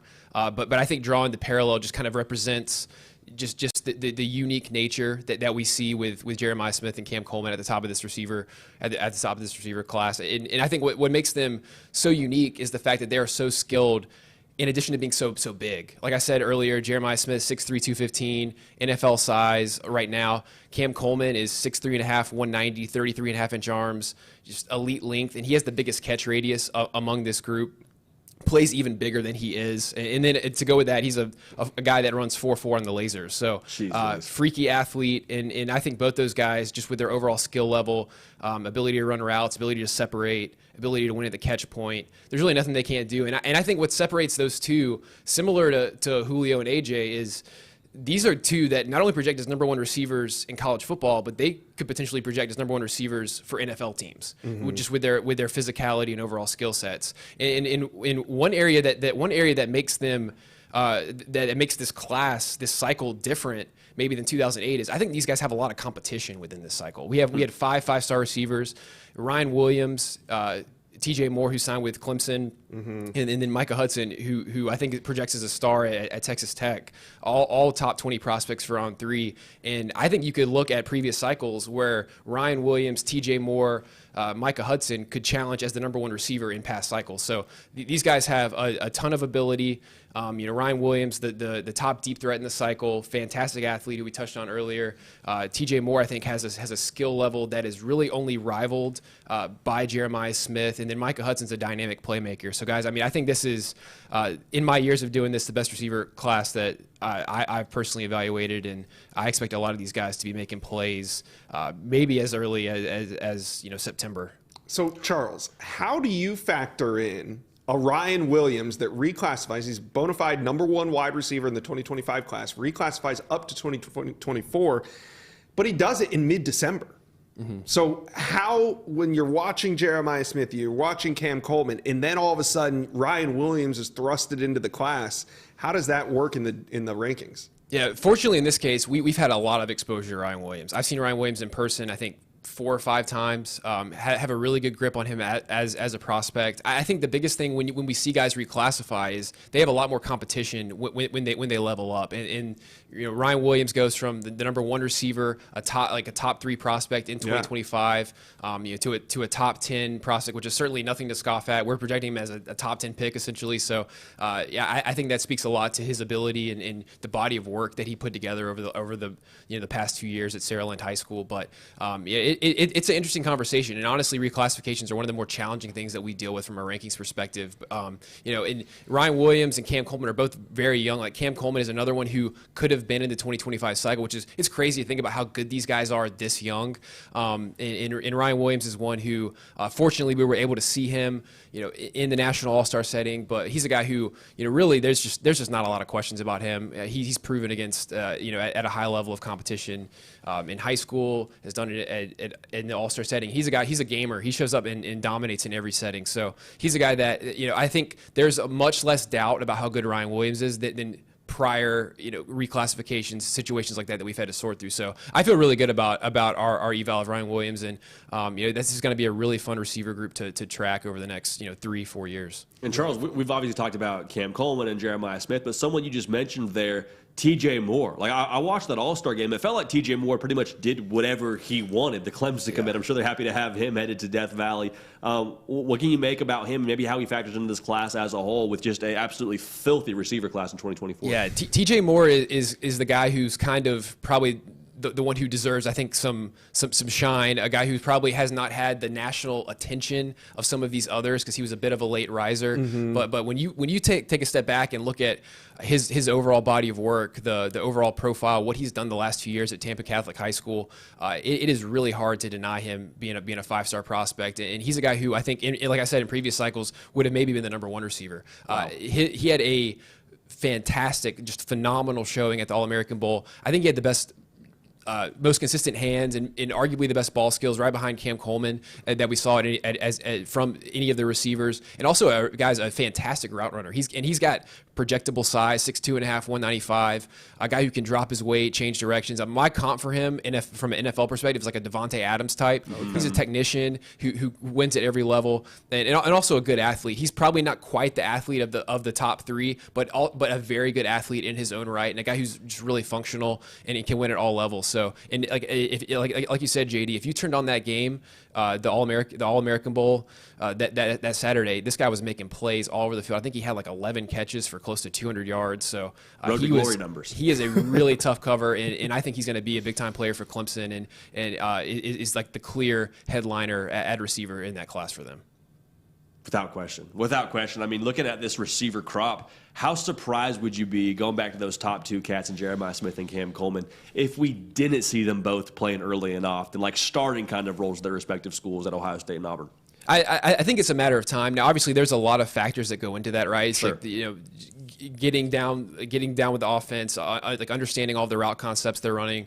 But I think the what I would feel the best about projecting is once these guys get on the field, they're going to look extremely talented because they're both really talented. And you think back to, JD, we were talking about Marvin Harrison Jr. Marvin Harrison Jr. didn't make an instant impact at Ohio State, but once he got on the field, everybody's like, okay, wow, who is this guy? So I think there's certainly some bars they're going to have to clear to get on the field. And like Jeremiah Smith has a good bit of competition at Ohio State. I mean, Ohio State has a loaded receiver room. They seemingly do every year. So I think getting on the field as a freshman alone is a massive feat in Columbus. And I think Cam Coleman, when you look at the receiver class Auburn signed, there's going to be a bunch of competition there as well. So I think I would think both those guys are going to make plays this fall. How early, I think, is a legitimate question, but I expect once they get in the field, they're going to look like big-time talents. And the chat agrees. 66% would take Jeremiah Smith over Cam Coleman if they could only choose one. There's a lot of write-in votes, too, for Ryan Williams. Probably should have had a third on there. That was my bad. But, yes, so Jeremiah Smith running away with Paul. Okay, that brings us to instant impact freshmen. You kind of hit on it with some of these names, but we want to dig a little bit deeper into the guys that will be making an impact on the field as freshmen. You got Jordan Marshall here, Miles Graham, but we're going to get into a couple of these. And I want to start with the crown jewel of Colorado's class, and that's Jordan Seaton. Why do you have him on your instant impact freshman list? Well, Josh, you think back to when Jordan Seaton committed to Colorado, pulled that surprise. I think the first thing we said was he's an instant starter for the Buffaloes. Coach Prime entered this offseason with the task of retooling that offensive line. I think they attacked it through the portal, but Jordan Seaton is like you said, the crown jewel of that recruiting class. I fully expect him to start, if not be a day one starter. In Boulder. Could be the starting left tackle. I think we'll have to see kind of how that shakes out, but he's the most technically advanced, most polished, and ready to play offensive tackle in the 2024 cycle. So I think that alone puts him in a position to play. And then you look at the situation he's coming into, and just given that he's their top recruit as a high school prospect, and I think he steps into a situation where we fully expect him to play. So it's kind of a thing where all the factors align for him to get on the field early. Well, Charles, I got to ask you about another guy you got on your list for an instant impact freshman, and that's corner Ellis Robinson. He's already enrolled at Georgia, and I know that we're excited about him and the noise he's making already in Athens, but I'm just kind of doing the logic here. And to be a true freshman and to make an impact on Georgia's defense, like, you got to be a high-profile kind of player to have an impact, as a true freshman. What do you see in Ellis Robinson that makes you feel he could be that kind of guy in Athens? Yeah, of all the corners we saw just throughout the cycle at these national settings, Ellis Robinson is the only one who could really do much with Jeremiah Smith and Cam Coleman. And I think a lot of that has to do with his ball skills, his cover instincts. He's very strong at the catch point. If it's a contested catch situation, he's making a lot of plays on the ball. We saw him come down with some fantastic interceptions, like right there at Under Armour. He was the on-3 MVP that week. And I think one thing that projects really well for Ellis Robinson is his mindset. He has a short memory, and he's highly competitive. So I don't think coming in and being thrown into the fire is gonna make him waver too much. I think he's built to come in and play early. Played a lot of high-level football at IMG Academy, and is a guy who has continued to get better and more technically refined as a corner. So I think he kind of has all the tools necessary to take advantage of the opportunity at Georgia. Yeah, Charles, he was a guy that we sat down with at the On3 NIL Elite Series event, and carries himself kind of like a pro. Like, I mean, you sit down and talk to him, he is all ball, he's locked in, he's talking about what he's going to do at Georgia, went to IMG, like he's ready to roll. So I love that pick a lot. All right, now we already hit on Cam Coleman, but let's talk about linebacker Kingston Viliamu-Asa. He's headed to Notre Dame, much like JD said about Ellis Robinson. You got to kind of be physically mature, mentally mature to step on the field as a linebacker at Notre Dame and make an impact as a freshman, but you have him on this list for a reason. Why is that? Yeah, Kingston Viliamu-Asa is very developed. I think he has the best pure instincts that we saw at the linebacker position in 2024. This guy is an elite football player, comes from playing a bunch of high-level football at St. John Bosco, powerhouse high school in SoCal. And we saw that at the All-American Bowl. This guy sees the game very quickly, processes, it gets downhill. And I think when you look at the situation at Notre Dame, in addition to his highly advanced skill set, Notre Dame's losing some linebackers, Maris Leafow, J.D. Bertrand. It's not every day we see linebackers get on the field, and we don't see a ton of freshmen get on the field at Notre Dame. But I think Kingston Viliamu-Asa is set up to have an opportunity there. And I think when you look at his skill set in addition to the opportunity, I think it lines up well for him to get on the field early. Hey, you nailed that pronunciation, both of y'all. I mean, I think we just got Iamaliava. Now, Viliamu-Asa. Yeah, is that right? You wanted to say it, but the way it bounced, it kind of went to me, so I was stuck with it. But then, boom, I nailed it. It is what it is. Well, you were practicing it all day yesterday. All day. I was getting ready for it. How about a much more easy name to pronounce and a guy that you also have as an instant impact freshman at Michigan? Running back Jordan Marshall. Now, similar to Ellis Robinson, I'm doing the math and I'm like, hey, if you play in that backfield at Michigan that has had as of late at least, a story tradition there of guys that have toted the mail for him. What do you see in Jordan Marshall, and what other variables do you think factor into him being an early impact guy? Yeah, obviously Michigan's losing Blake Corum, and I think Jordan Marshall might remind Michigan fans a little bit of Blake Corum. He's a touch bigger than Blake, but just a guy who comes in with a high level of development. He's very physical, well-rounded, skilled. I think he catches the ball well. So I think when you're looking at the opportunity there with how developed he is and just the overall well-rounded skill set, I mean, Jordan Marshall is a guy, he's a workout warrior. He's going to come in physically ready to play. So I think when you look at all those factors, it sets up well for him to make an impact. And in running back, as opposed to some of these other positions we talked about, running back's a position where we see true freshmen get in and make plays. So I go through true freshmen top performers every week throughout the fall, and I feel like a lot of times I could make it all running back. So I think when you look at the situation with Jordan Marshall, his advanced level of polish and physical development, it's a good situation that he's stepping into in Ann Arbor. Yeah, I know a lot of folks that are already chomping at the bit for spring ball to get started and to have their first look at some of these early enrollees in the spring game. But one position that's going to get talked about pretty much all year round is the quarterbacks. And let's talk about all the superlatives you have across the board here for this 2024 cycle, from Julian Say and DJ Lagway. I want to start with Dylan Raiola, though. You have him down as your best deep ball thrower of this class. Obviously committed to Nebraska, flipped from Georgia. Or signed with Nebraska rather. What went into Dylan Raiola being your top deep ball thrower of this class? Yeah, I mean, Dylan Raiola is a top arm talent. He's a guy that we pegged early on as a sophomore as kind of being a notch above all those guys early on in their high school careers, just from an arm talent perspective, and that still applies today. Dylan Raiola can really push the ball downfield. Ball pops out of his hand, and he has kind of what we like to call easy arm strength, right? No strain. He can rip it 50, 60, 70 yards downfield with ease. And I think when you looked at the situations where he really excelled over the past 2 years of high school football, play action deep shots, being protected and having the ability to push the ball downfield. And we saw that at the Elite 11 as well. He really can get it downfield with ease, and the ball comes out of his hand really easily. And a guy who I think, when you're looking at how he projects in college, I think he's going to really excel working off of play action, with a run game and taking deep shots. We talked about instant impact a second ago. I think the expectations for Dylan Raiola coming into a place like Nebraska that's hungering for a bowl appearance. What are your expectations for him in terms of how long it take for him to eventually acclimate to the collegiate ranks, given his skill set? Yeah, I mean, Dylan Raiola's played high-level football the past 2 seasons at Chandler High School in Arizona, and then, of course, at Buford High School in Georgia. So I think he's shown the capacity to pick up new systems. So I think from an overall polish perspective and in the mental aspect, I think he's going to be set up to make as easy as an adjustment as you could see from a true freshman quarterback, and that's certainly something that is pretty difficult. We don't see a lot of true freshmen start at quarterback, but I think Dylan Raiola certainly has the wherewithal to do that.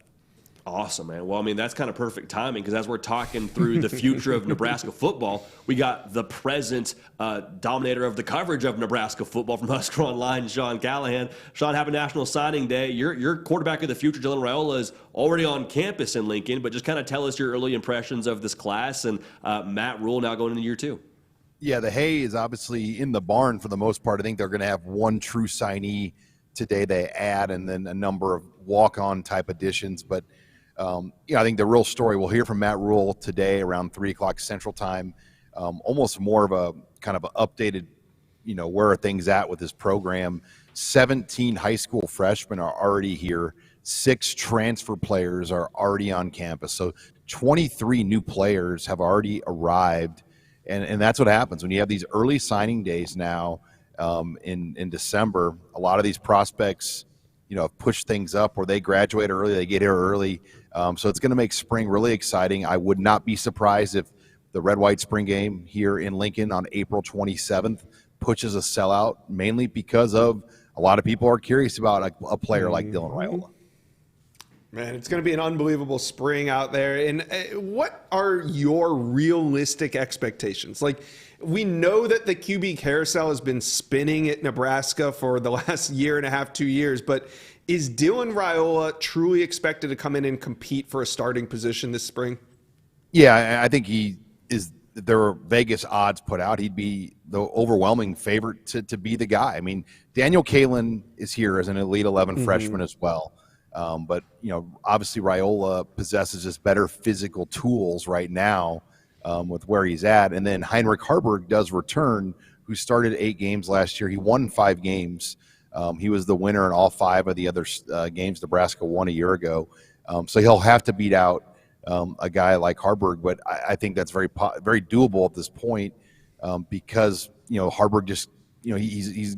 I still think he can help Nebraska. He's an athletic guy that could do some running packages and other things, but they struggled just because they didn't have the quarterback play you needed to win down the stretch in the big games in this league.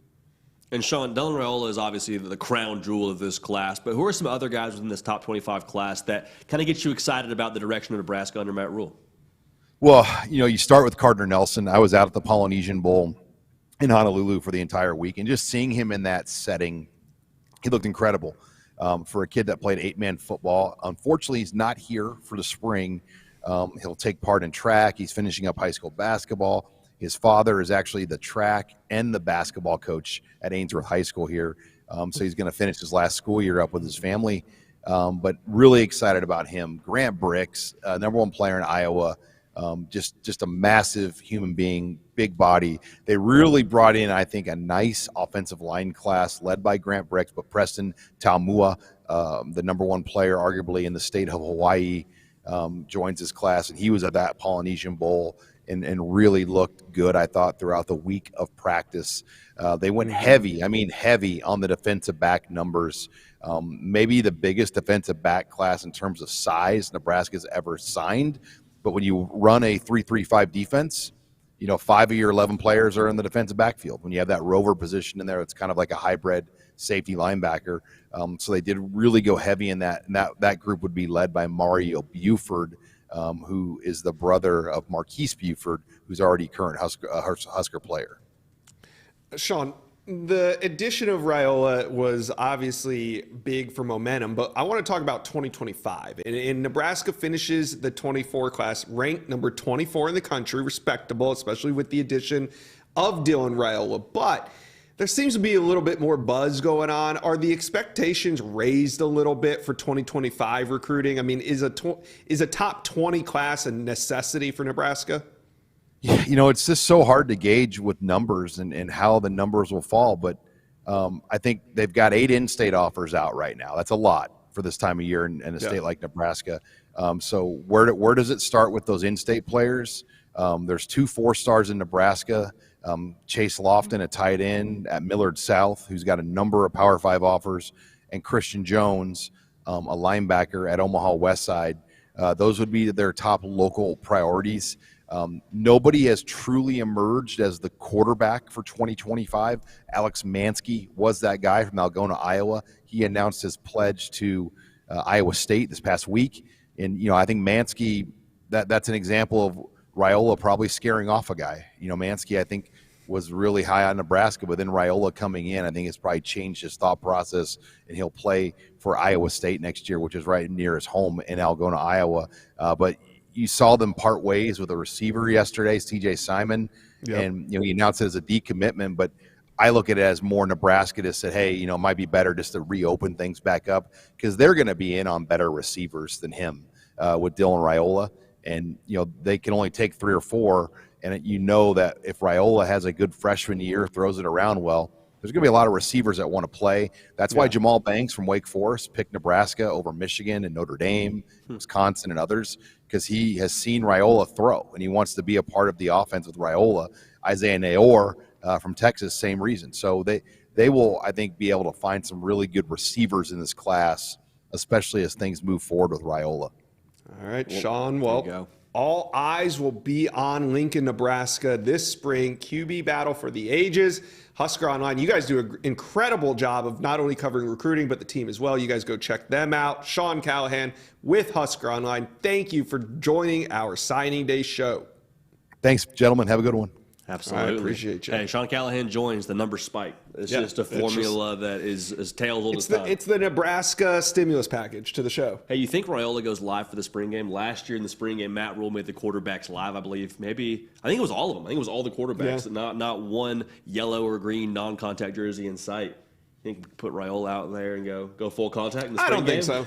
I don't think so. I don't think there's any reason to do that. But let's where did we leave off? We were at QB superlatives.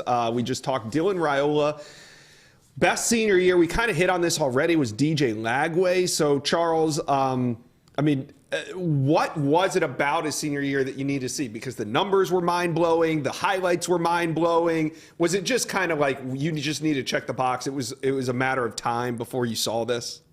Yeah, I think the senior year is the most important evaluation point when we're going through these quarterback prospects. I think it's the best indicator of the type of player you're getting as a freshman, sophomore in college. And DJ Lagway, like we said earlier, Josh, phenomenal senior year. I think his senior year, there was no close second, really. Mm-hmm. DJ Lagway averaged 430 yards and 5.7 touchdowns per game as a senior. And a guy who did everything for his high school team, drugged them to a deep playoff run. And I think the improved consistency, in addition to the dynamic playmaking, we always knew he had upside, a lot of physical ability. The flashes were tantalizing, but he did it on a consistent basis as a senior, from a game-to-game, week-to-week perspective. And that's what we were saying in the summer that we wanted to see. And he answered the bell in an emphatic way. And I think when you look at all these guys' senior seasons, DJ Lagway is the clear best year. Yeah, and Gatorade Player of the Year, everything. Yep. Just a movie of a senior season. Absolutely. Cinematic, yes. Some would say. Cinematic. Yeah, another guy that had a great senior season, had a great high school career, period, is Alabama signee turns transfer portal short-term signee, Ohio State quarterback now, Julian Sayin. It's a long enough title for us. Most accurate quarterback in this class for you, Charles. What went into Julian Sayin being able to be the most accurate? Are you looking at stats? Are you looking at what they're doing on the camp circuit? How do you gauge that, and what made him the most accurate quarterback in this class? Julian Sayin's an easy call as the most accurate quarterback in the 2024 cycle. And JD, it's everything. He was phenomenal in the camp setting. He was the Elite 11 MVP. He was the On3 MVP at OT7 finals a couple days after that, and then transfers that over to the field. He completed over 75% of his passes as a senior, a guy who plays just extremely efficiently. He's almost like a ball machine. Like there's no variance on his pass. He's really clean mechanically, and you see that in every setting. Sticks the ball on receivers. Receivers do not have to break stride when he's on his passes. So just extremely consistent, refined, and I think he's a really good fit in Ohio State's offense for those reasons. Like we were saying earlier, projects really well, playing from within structure, within the pocket, and distributing the ball to top playmakers. All right, I got the next one for you. It's the QB with the most upside, and you went with Luke Kromenhoek, who has a very interesting story. He's committed to Florida State and has been for about 2 years now. Florida State took his commitment before Luke Kromenhoek had started a varsity football game in high school. So, I mean, fitting that he makes your list for most upside, but what do you see in Luke Kromenhoek as he enrolls at Florida State right now? Yeah, I think when you look at Luke Kromenhoek, like I would like to phrase this or kind of frame this as developmental upside, right? So I think there's a lot of meat on the bone for him to continue getting better. Mm-hmm. And Josh, we were talking about it earlier. Best quarterback signee for Florida State since Jameis Winston. Yeah. I mean, he's up there. But I think he has NFL tools with his arm. He's got a live arm, tight throwing motion, good size, 6'3.5", 190, and then the movement skill. So there's a lot of natural tools to work with there, just from a physical standpoint. And I think he's coming into a really good situation at Florida State. He's not going to have to play early. Of course, they brought in DJ Uiagalelei out of the transfer portal, and Luke Kromenhoek I think is going to benefit from taking some time to sit back, continue to develop under Mike Norvell. Like you said, he's a 2-year varsity starter, so has not played quite as much football as everyone else. But I think as he continues to develop, he's a guy with high-end NFL traits at the position. And ultimately, we're projecting long-term upside in our rankings. So that's really what led into him being a 5-star, and that's in large part due to his upside. Charles, my personal favorite of all these superlatives has to be biggest gunslinger. I mean, Ryan Puglisi is your biggest gunslinger of this class, the signee with Georgia, already in campus in Athens. How do you go about awarding this? Is it a guy who just likes to uncork it deep during 7-on-7? Or how do you end up awarding biggest gunslinger, and why is it Ryan Puglisi? Yeah, this one's a little less technical than some of these others, right? Like DJ Lagway, we're looking at numbers. With Ryan Puglisi, like everything about him just kind of says gunslinger. This guy's going to sit back and rip it. He plays fast. There's no flinch to his game at all. And he's a fighter. He's very tough. You watch his games. He's getting sacked and fighting through contact. He's just kind of has a natural level of competitiveness that is tangible when you watch the film.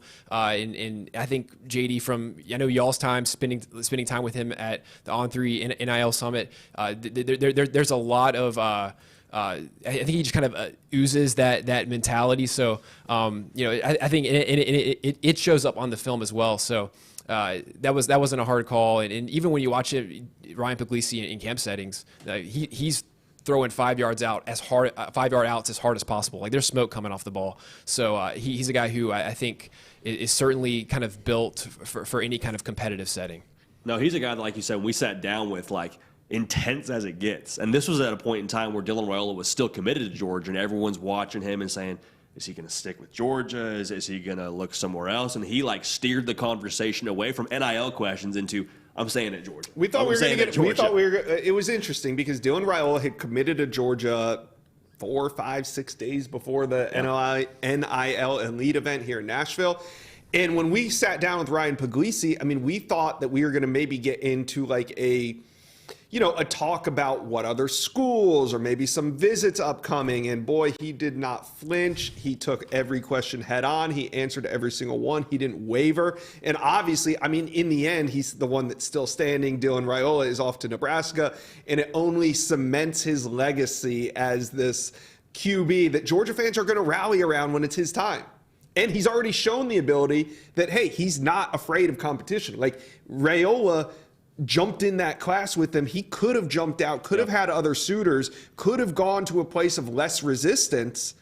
But he waits it out, and it ends up he's the QB1 anyway from when all the dust settles. So really unbelievable story there with Ryan Puglisi. Really fun one to follow, and I'm sure Georgia fans are pumped up about him. As they should be. As they should be. Charles, tremendous superlatives, brother. Appreciate you walking us through those.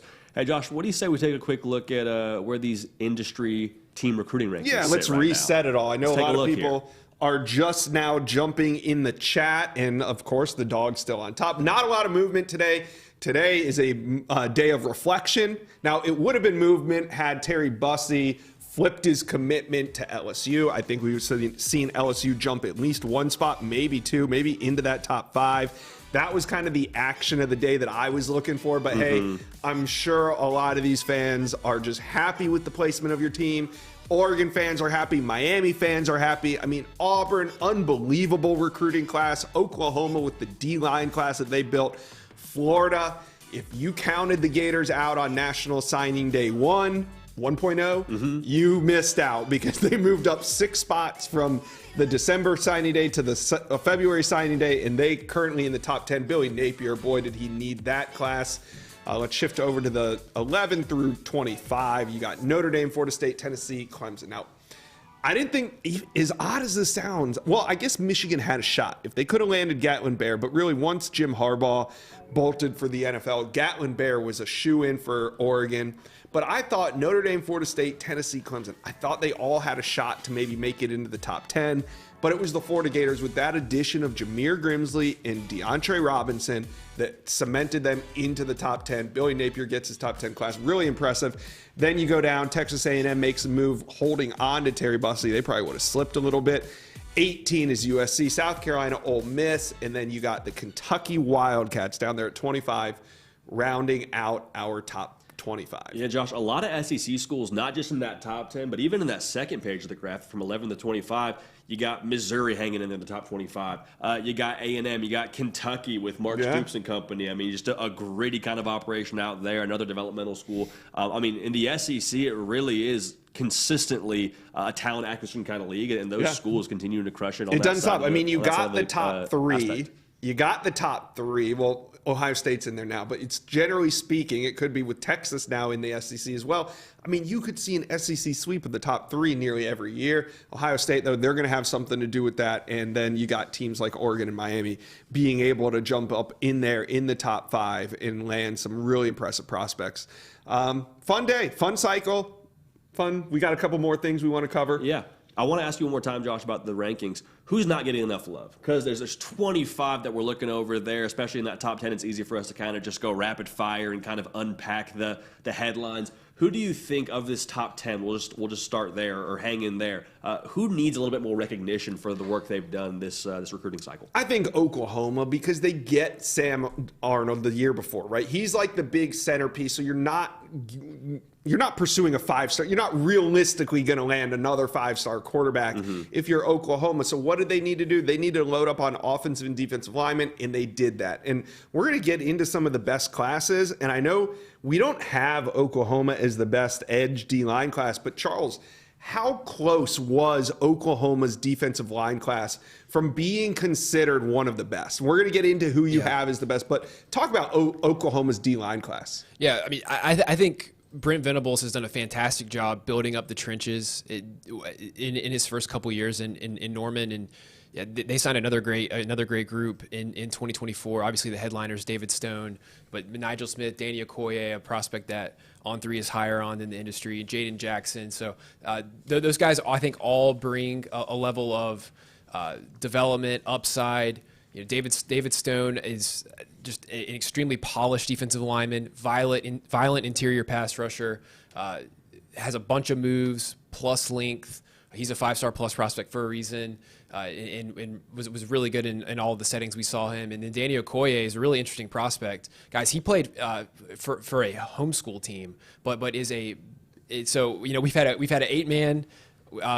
8-man football player in Carter Nelson. We have a homeschool league player in Danny Okoye, but he's a big time athlete, a guy who I think projects well as a pass rusher, and then Jaden Jackson's a guy who's going to do dirty work on the inside and eat blocks, and has played a lot of meaningful football at IMG alongside David Stone. Hey, if you play good football, doesn't matter if it's homeschool, doesn't matter if it's IMG, if you ball, Charles Power will find you. There's nowhere you can hide from Charles Power watching your tape, all right? So that just goes to show. There's been a couple homeschool. There's been a couple 8-on-8s. Like, how many prospects in this cycle have come from like an unconventional setting like that? I mean, we see it more and more because I think colleges are willing to turn over every stone that they can to find prospects, and we have an increasing number of international prospects as well. So it's fun. There's no set arc. We have guys that play top high school competition, guys who play 8-man, like you said. So it's really fun, and it creates a challenge. But it's kind of an interesting situation. I think it's something we're seeing more and more throughout, as cycles go on. Like you said, if you can play, you can play. If you can play, you can play. And Charles Power, again, he will find you. He will watch your tape, and he will rank you, and that will be that. Now, when it comes to the best classes of this cycle from a position group, you have Georgia. I want to make sure I said this right. Georgia as the best secondary class, edging over Alabama. What made the Dogs the top class over Bama?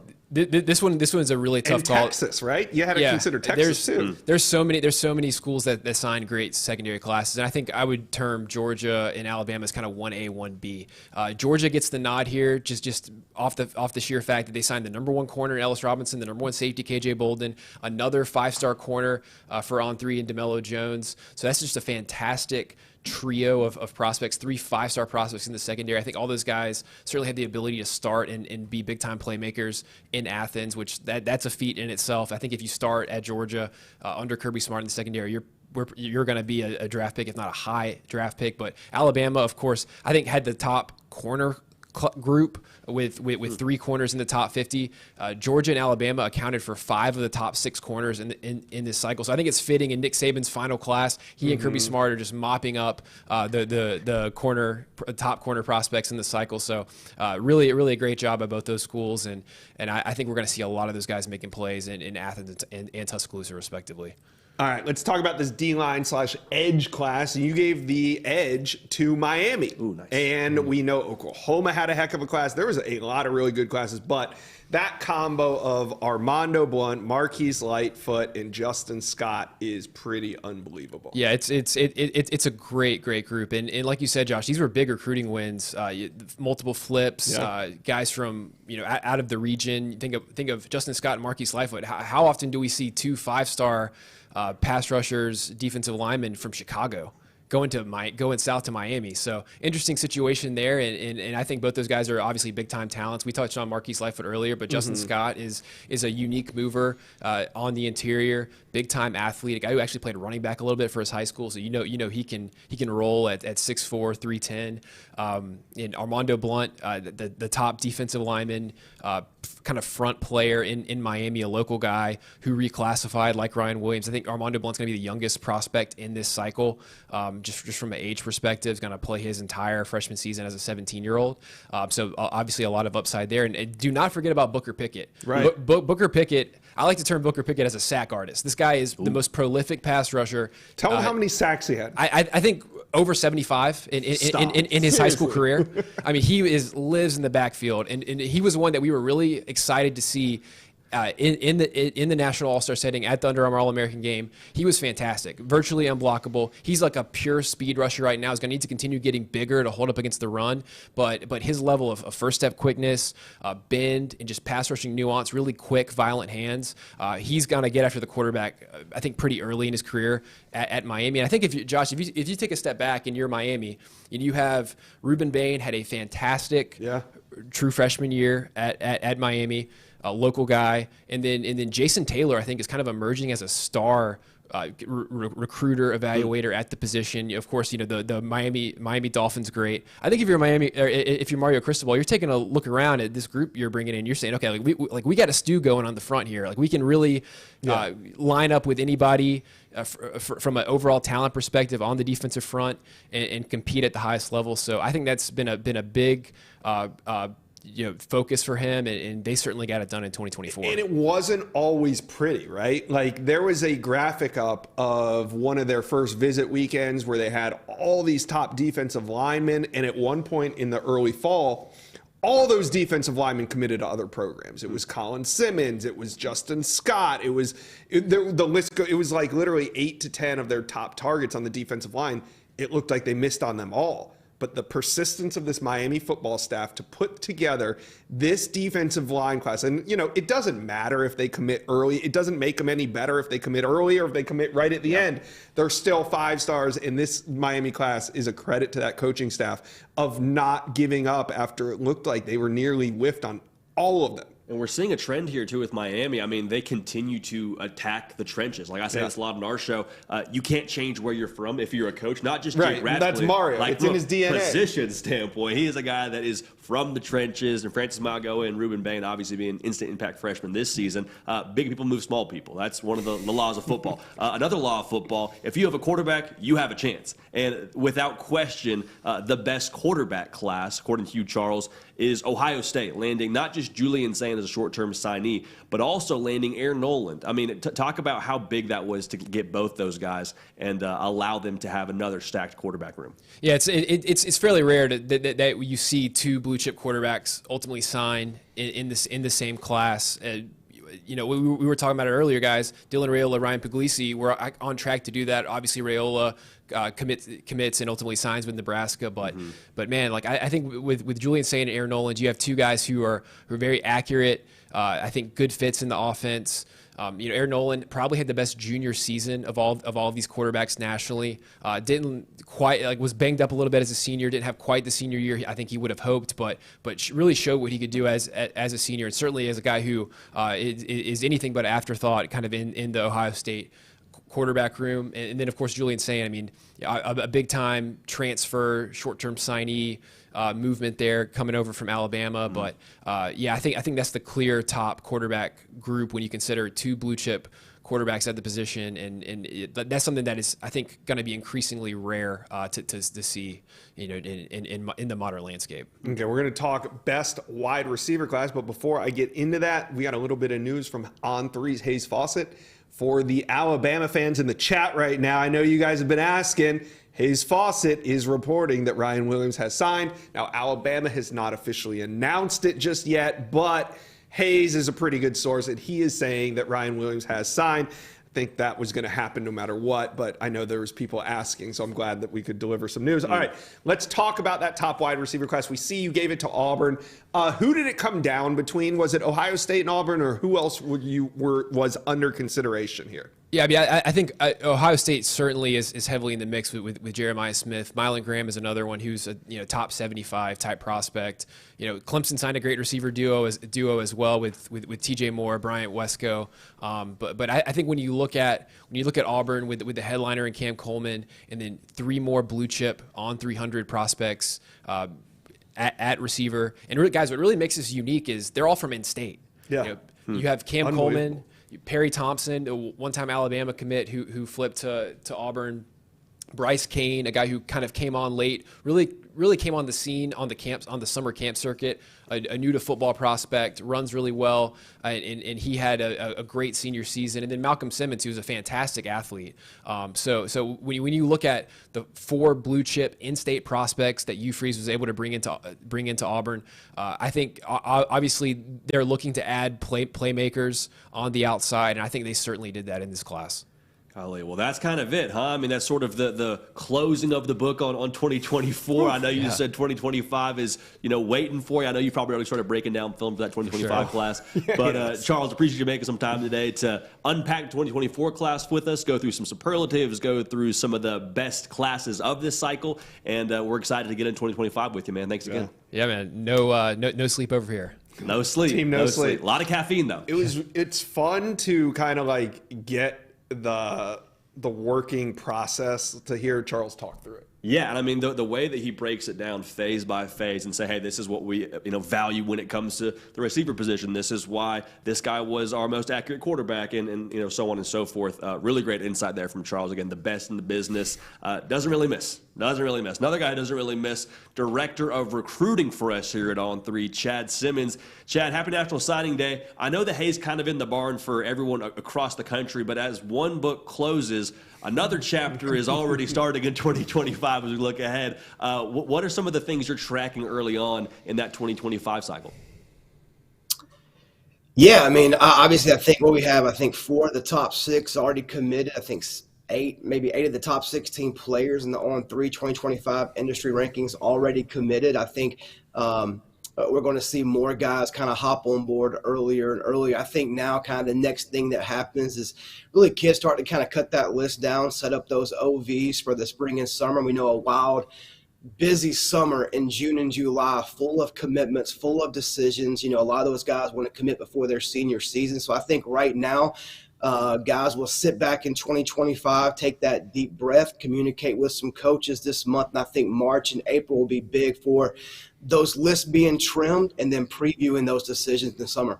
All right. Well, we got a lot of people that are tuned in right now and maybe haven't really dug into 2025 yet because we just shut the book on 2024. But if they look right here, the number one player in America, Bryce Underwood, he's already committed to LSU. But Chad, take us back to this thing. How is Bryce Underwood, the number one player in America from Belleville, Michigan, in a year where Michigan wins the Natty, how did LSU already land him? I think just consistency. Got him on campus the first time in the spring, back in the summer, back in the fall. Just kept chipping away at him, his circle, his family. They're a tight group, and getting them on campus, being around the coaching staff, specifically Brian Kelly, Joe Sloan, the support staff, seeing what they did this season with Jaden O'Neal at quarterback at LSU. I think just developing that relationship, showing how he could be successful in that offensive system and be that next, elite quarterback. Joe Burrow, Jaden O'Neal, those guys that have had some success there. In Tigerland, Bryce kind of went against the grain a little bit. He was thought to be a Michigan lean very, very early in the process. He left the Midwest and headed down to the SEC. Yeah, and it was a wild recruitment, but LSU got those points of contact. Like you said, those visits were so crucial. Stacking them one on top of each other, I think that sealed the deal. Another QB that we must hit on is Julian Lewis. You see him right down there on your lower third, right there. Julian Lewis is committed to USC, but just announced that he's reclassifying. He's a 2026 quarterback. Was the number one quarterback in 2026, and he is moving up into the 2025 cycle, and it just feels like his recruitment has been ratcheted up, and for good reason, because a year from now, he's going to be enrolled at his next school. So, Chad, USC is trying to hold on to this commitment, but who else is heavily involved in chasing after Julian Lewis?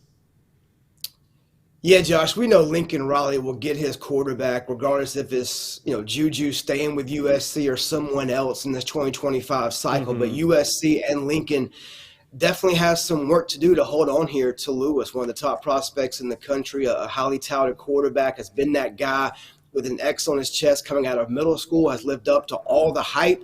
An elite prospect, like you said, reclassified from 26 to 25. Just in the last few weeks, he's taken visits to Auburn, Colorado, Georgia, Indiana. He tried to squeeze a visit to Auburn.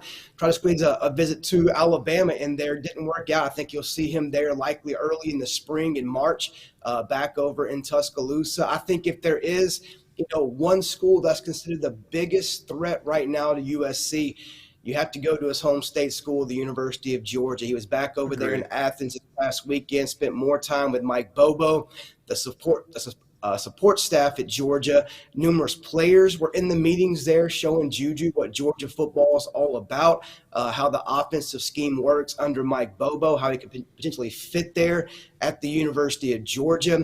I think Alabama's definitely has been one in this, even with the coaching change. They still are very much in this as well. I think Bama's one to watch. Auburn definitely intrigued him when he was on campus there in January. He was there for the Iron Bowl back in November as well. They're in the mix. But I think the one school to watch the most right now is the University of Georgia. Now, Chad, when Brian Kelly got to LSU, there's a lot of fun narratives out there with, the Southern accent. Is he going to fit? Is he going to recruit? Was a big question for a lot of folks.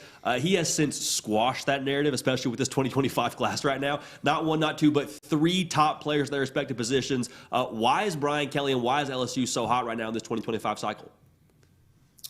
Man, it's the domino effect. You know, guys want to play with other guys. Guys want to play with those dudes in their class. And you got a guy like Bryce Underwood. You have a guy like DeCorian Moore, in-state kids like Harlem Berry, Jabari Antoine. I mean, those guys want to play with guys like them. They want to win championships. You got to have the talent to win the championship. And I think Brian Kelly, what he did, creating that culture, creating that excitement in the offensive scheme. We know LSU's history with defense and producing players, but showing the offensive scheme, putting up points, 500 yards a game, makes those guys like Underwood, DeCorian Moore. They've always had a good reputation developing receivers. They're obviously Moore from Texas, intrigued by that. Harlem Berry, a hometown kid.